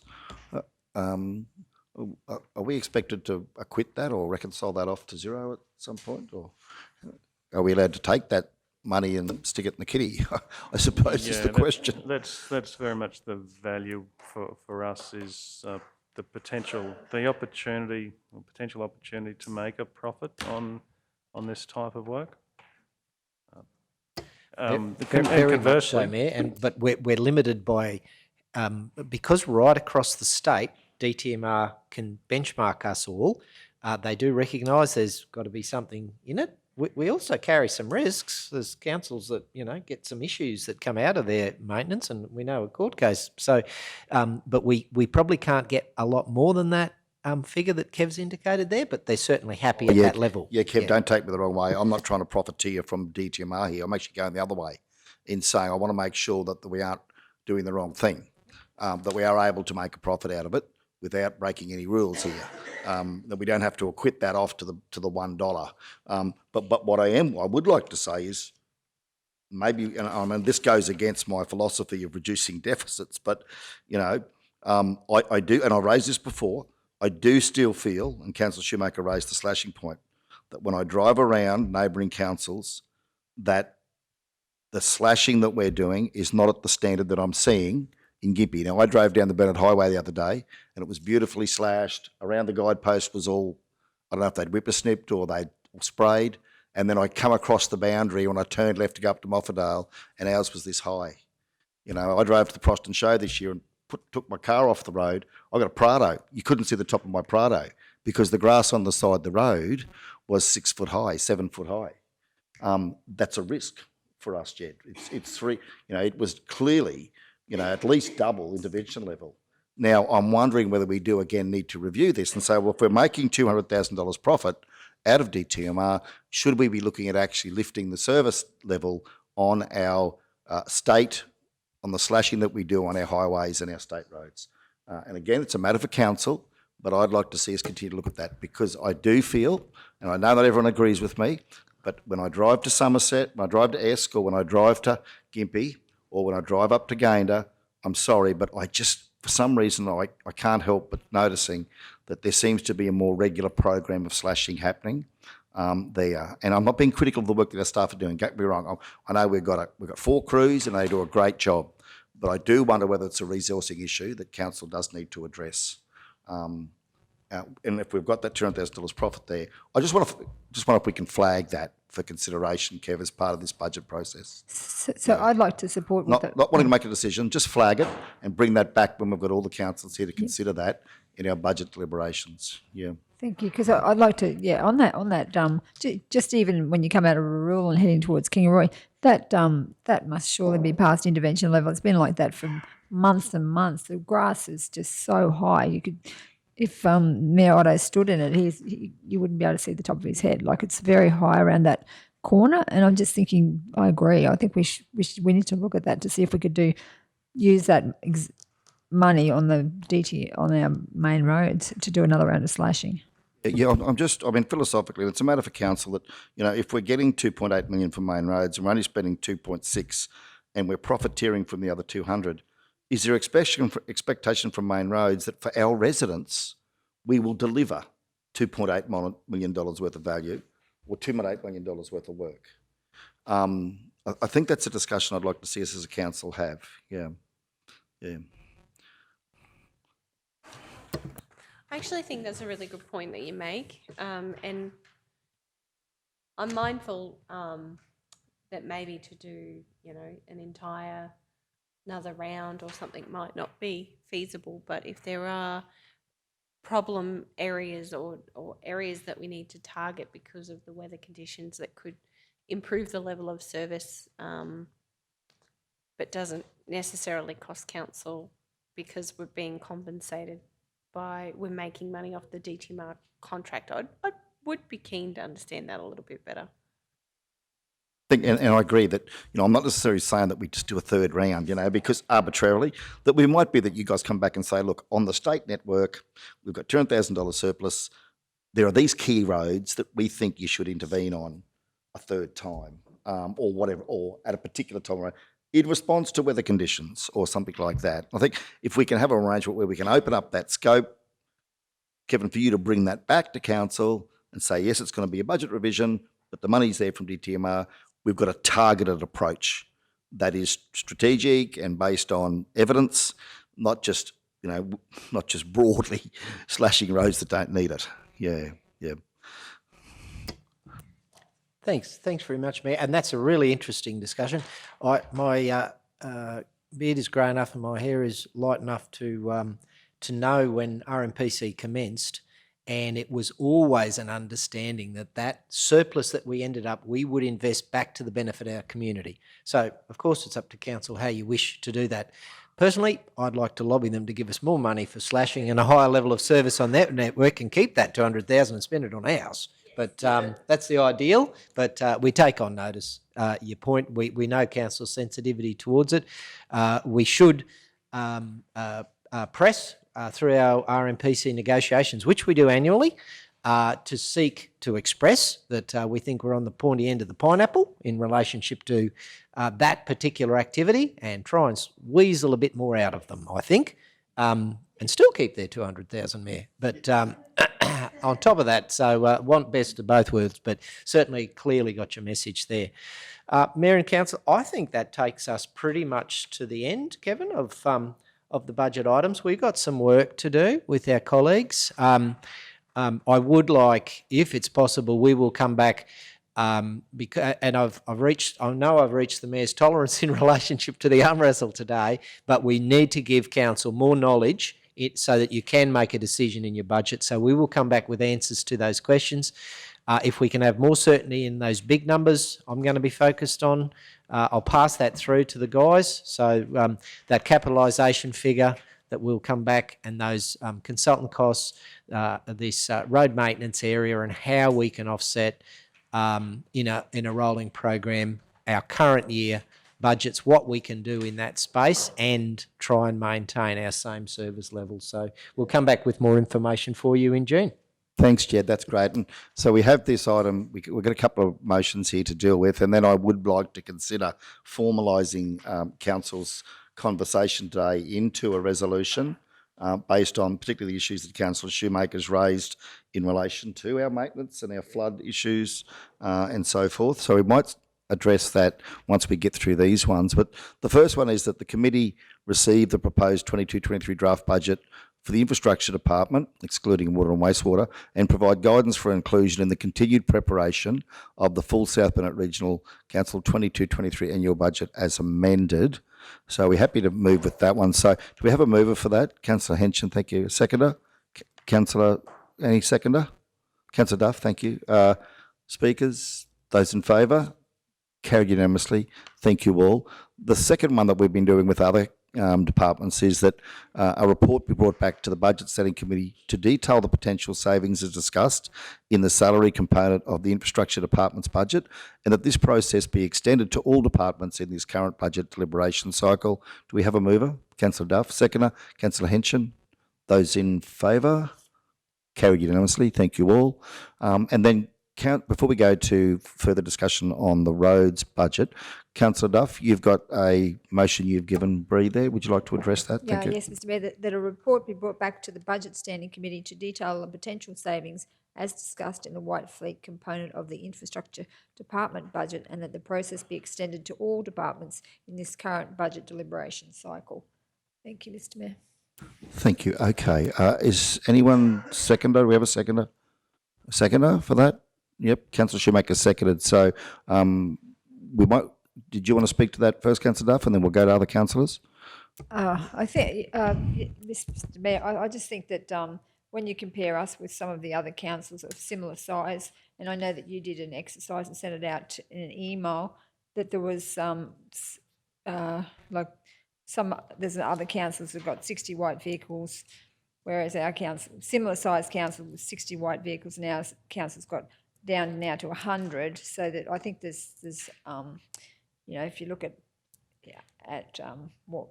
what the costs are now with pet fuel and the cost of maintaining a vehicle, that if we could look at it across our whole organisation, I think it's somewhere that we really need to drill down and see if we can make a difference and cut those white fleet back, particularly as in that report, that request for information, there were 67 of them are taken home at night for commuter use.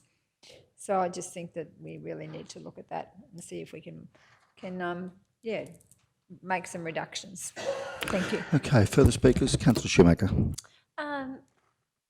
Yes, I certainly have had a look at your emails and the information. I know we discussed this in detail last year. I just wanted to understand where we're actually at with the plant and fleet review, and I thought this has always sort of been our goal. I'd like to understand firstly where we're at with the plant and fleet review, and Councillor Duff, is your goal? I just want to understand more about the intent here of your motion. Sorry. So can GM Susan, are you able to give an update in terms of where we're at with the plant and fleet review for white vehicles and the reduction of the fleet? Because I imagine we've also, and I've seen changing some vehicles out and over because they're at their end of life. So I'd just like to understand where we're currently at in the implications of, if there are any, of this recommendation in that process. So I imagine that was already coming back and being discussed. Yeah. Through you, Mr Mayor. Thank you, Councillor. There's two components to that question, Councillor. We did accept the challenge that previously that Council had asked us to reduce the fleet by 20% or by 20 vehicles, which we have accomplished. The fleet review is actually goes into more detail than just replacing the current fleet that we have at the moment. So that involves our business systems, our processes about pre-starts, about maintenance issues, about generating work orders. And we would be, I could imagine, a third of the way through that review at the moment. So, and we're cleansing all of our data so that the data there that we can retrieve from Tech One, there is cleansed and is reliable, because at the moment the quality of the data, I guess for a better word, we can't trust the quality of the data that we are extracting out of that system at the moment. So part of this plant and fleet review is that we will, after we've done a physical audit of all of our plant and fleet to say that the plant and fleet that's on our capital program there, that we've actually got that plant and fleet in existence.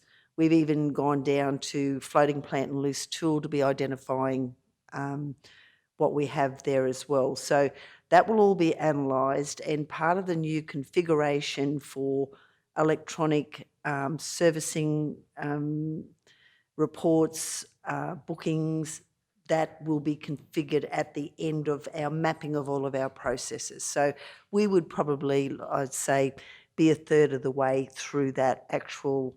It's not I know sort of in this day and age it's instant gratification, but we can't produce that if we want to produce quality data that's coming out of it. We have to be very careful with what we're putting into that system, so we're extracting what we need to extract as far as costings and that, so we can analyse them properly.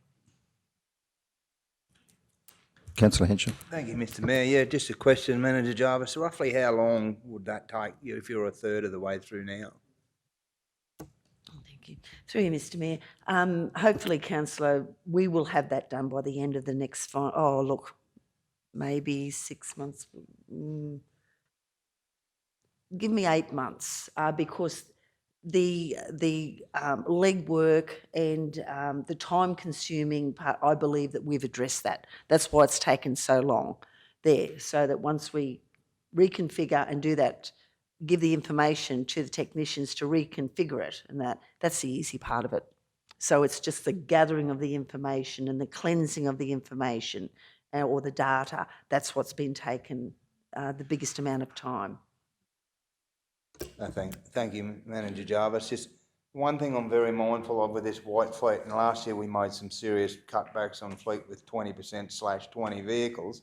Along the way, and through budgetary discussions we've had over the last month, there's line items where we have costings on vehicle hires and what it's actually costing our departments with, work in progress.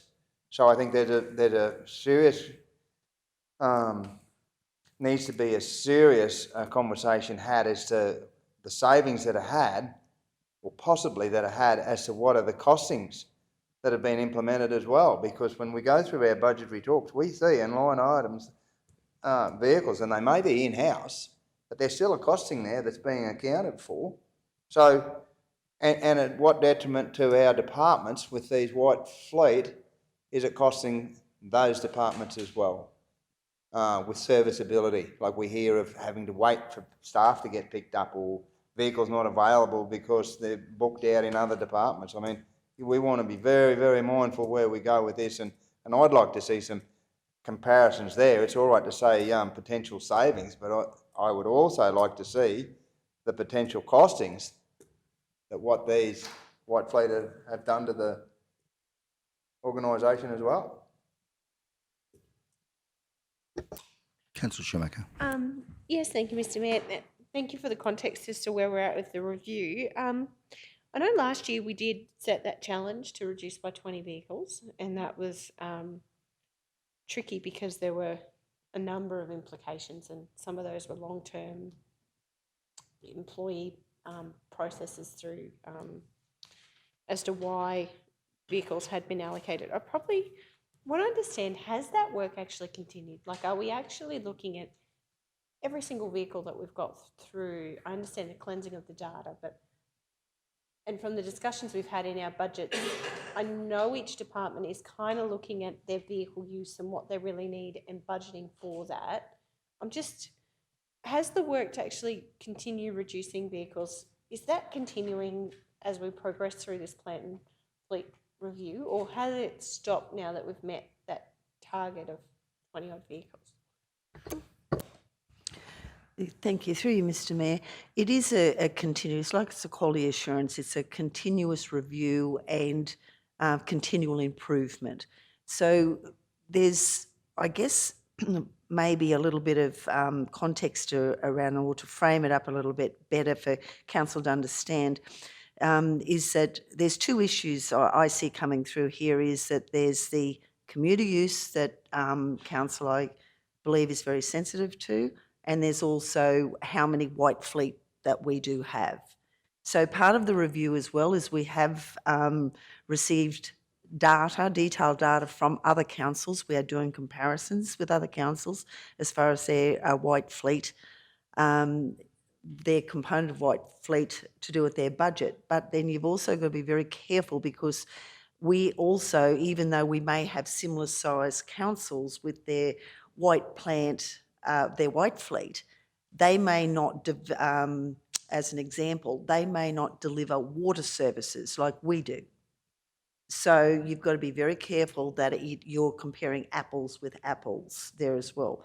But and now with the adoption of the new structure, it's now given us a capacity where we have a manager now of plant and fleet, or will come under plant and fleet, and this will be able to push this review through as well and look at these other part of other opportunities. And part of the opportunities are like the insurance thing. That's all part of this whole review about, what have we got insured? Why have we got insured?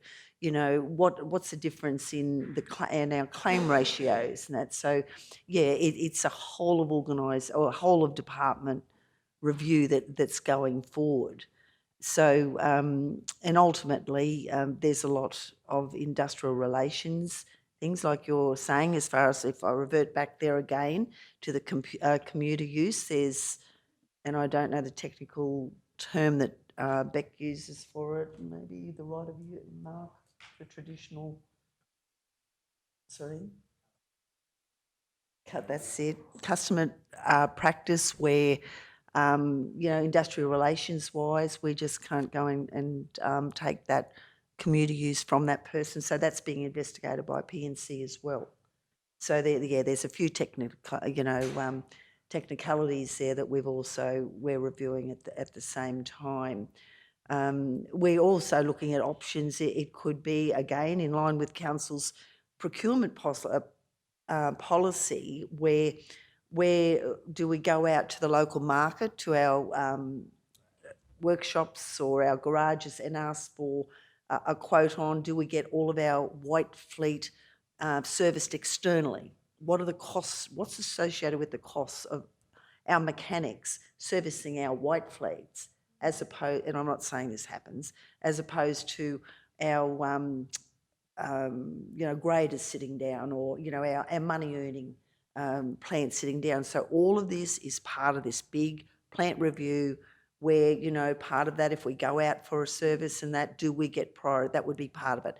Council gets priority, their fleet. So yeah, it's not just white fleet that we're focusing on, and it's also the automatic bookings of services at the moment is that it's all done manually, where it's written on a piece of paper or something that's taken down to the depot, or Proston doesn't get their pre-starts there through until a month later, and so all of that is being automated now and flows right through. So just that in itself, the timing, the costs associated with the timing and the scheduling has been minimised through this review as well. Yeah, thank you for the clarity. I'm probably thinking, Councillor Juff, just with your recommendation, I'd probably just like to understand, like from the set's point of view, whether we can actually put something back to the set to come back to us.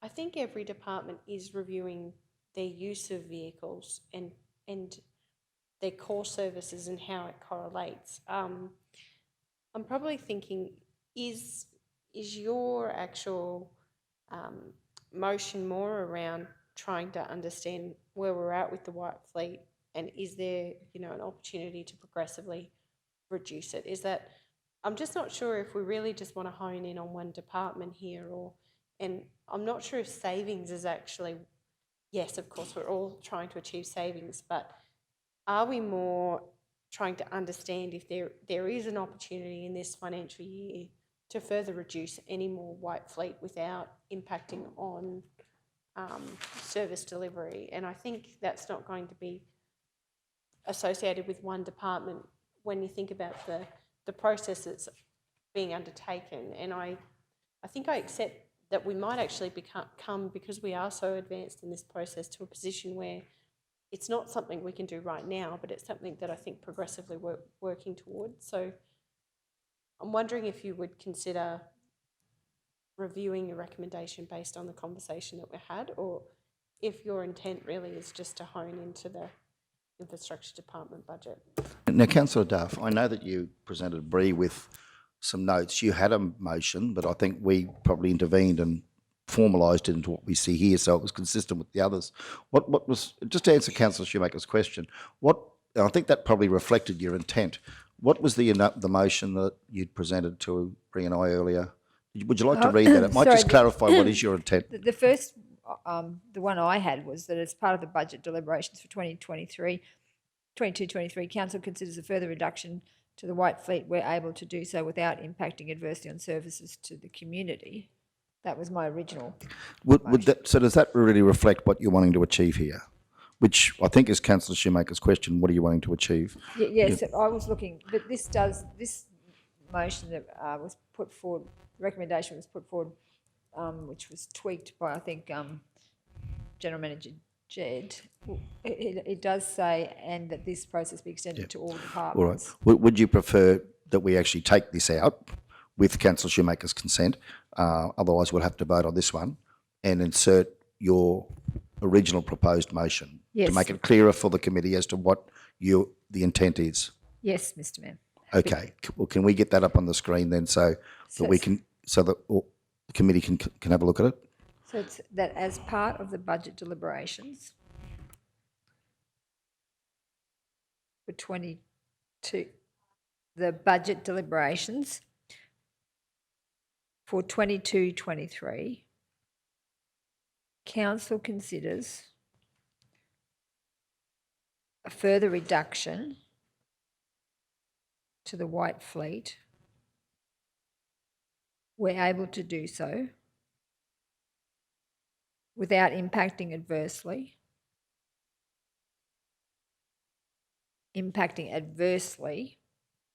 on services to the community. Okay, well, that puts it in a different context. Councillor Schumacher, your thoughts? Yes, I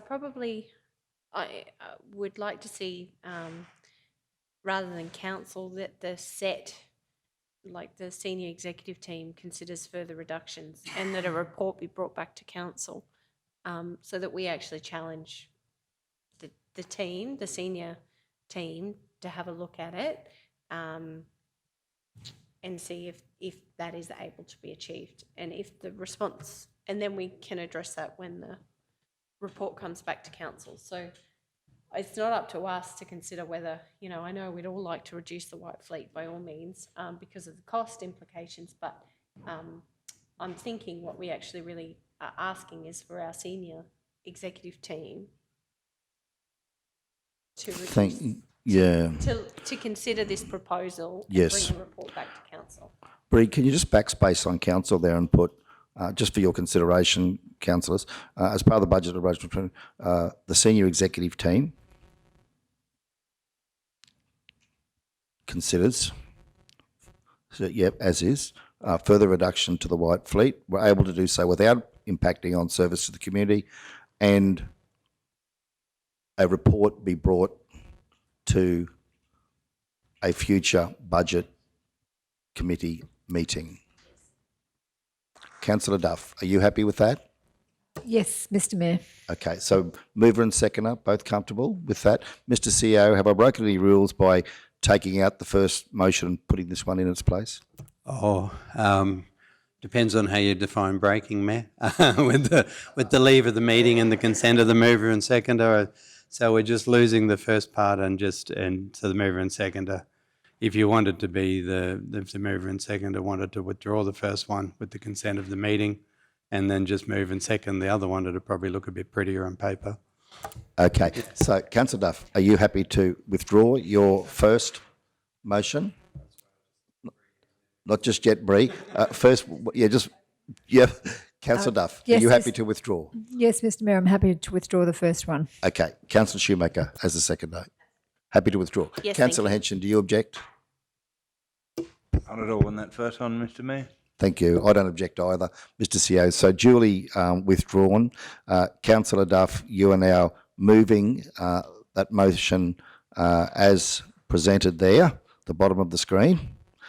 Councillor Shoemaker, do we have a seconder? Councillor Shoemaker, you're seconding that. So that's now been moved by Councillor Duff, seconded by Councillor Shoemaker. And councillors again will continue the debate, speak to the matter.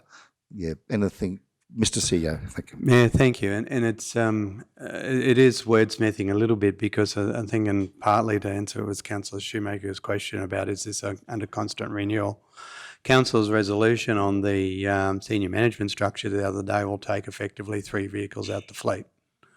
So it is consistent as far as what is possible, because while we have contracts in those roles, we need to supply a vehicle. Again, as we've reiterated many times, all the senior staff don't have vehicles. There's 1 or 2 historic ones left. The historic ones are much more problematic to remove because they are an industrial right.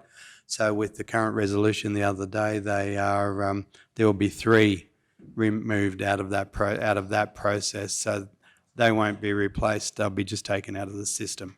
So that total number will drop by 3. Community use will drop by 3 by the authority granted through council's resolution to adopt senior structure the other day.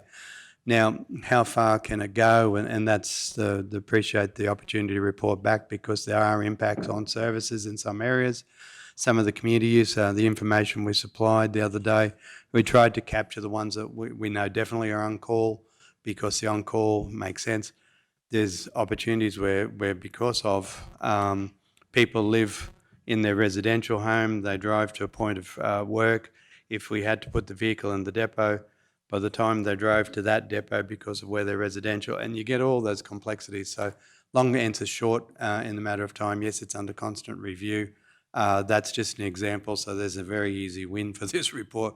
When we come back, there'll be 3 vehicles taken out of the system with that resolution from the other day, and look forward to working with council to have when I say a sensible outcome, but an outcome that's practical as far as service delivery and also following council's desires. Thank you, Mr. CEO. I don't think there's a councillor in our team that wants to see vehicles taken off our staff who are providing core services, whether it be in roads or parks or compliance or any department across. I think what we're probably wanting to do is see are there ways that we can work more efficiently, where we can share vehicles, where we can perhaps identify areas where maybe vehicles aren't needed like they once were in certain departments. I'm keen to have a look at particularly where we have staff who work internally. So if you work in an office and you don't use the vehicle, I'm keen to have a look at some of those too, where they won't impact on services. And I think you mentioned that term custom and practice and custom, and it does concern me that before the time of the existing senior executive team, because you're all quite new to the organisation, that before your time, maybe there was a custom and practice, even the word culture, that developed that if you became a coordinator, a supervisor, a team leader, or a manager, you automatically got a vehicle. And if you didn't get a vehicle, you got something else provided in some other form of benefit provided. Now, it's not our role to get into industrial relations and negotiations on packages for managers.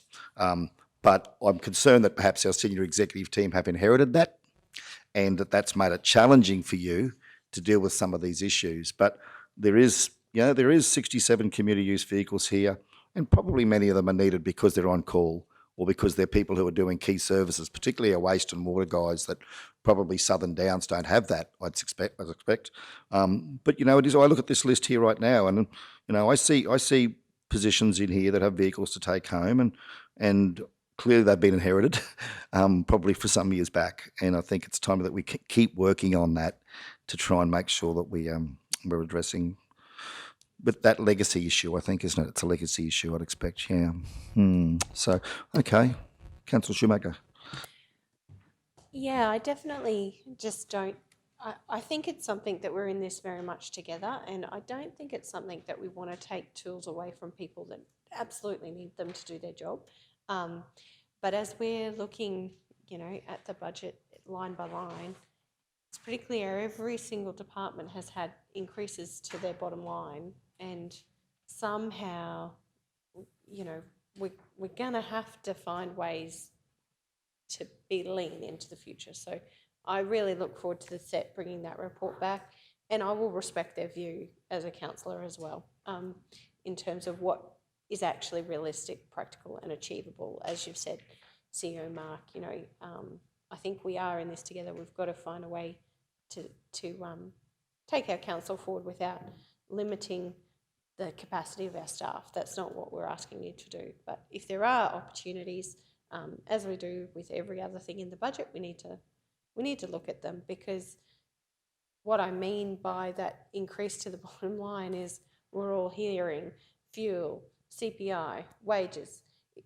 These are very real challenges for a council like ours. So, yeah, thank you for the opportunity to have this discussion. Thank you, Councillor. Here, I would say to that. Yes, absolutely. Councillor Duff, anything to wrap up before we go to the vote on this one? Thank you, Mr. Mayor. I think it's pretty much been covered. Yeah, just wanted to. I think it's healthy to have a look at it, and I'm really looking forward to the report, and hopefully there can be a reduction.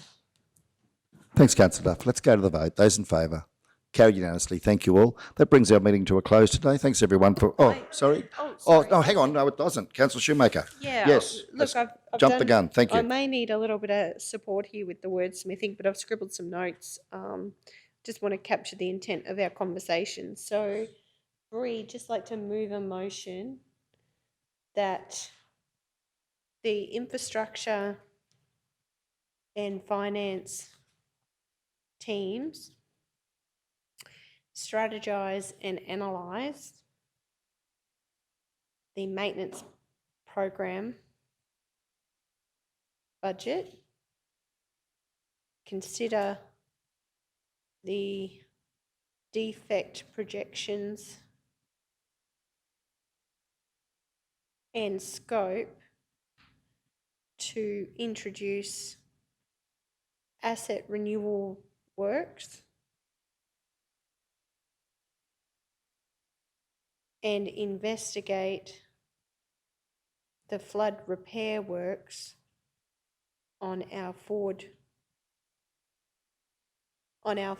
projected maintenance program. Yep. Projected. You're doing good. Maintenance program. And how these influence our proposed maintenance budget. I don't know if I've captured that. I've given it a go. Analyse the maintenance program budget. Comma after budget, program budget.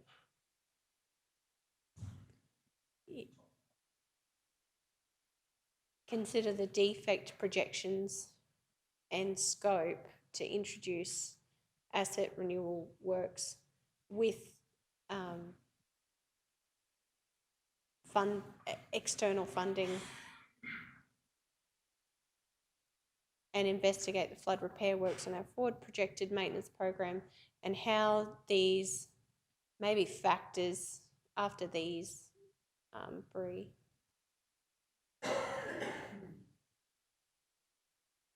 May influence our proposed maintenance budget for 22-23.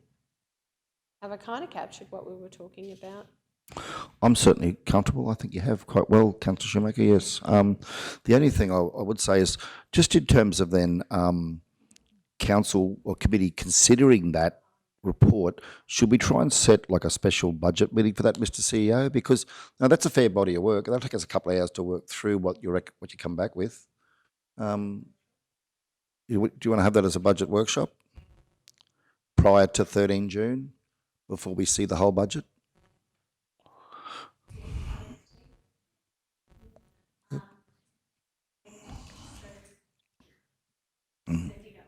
Mm.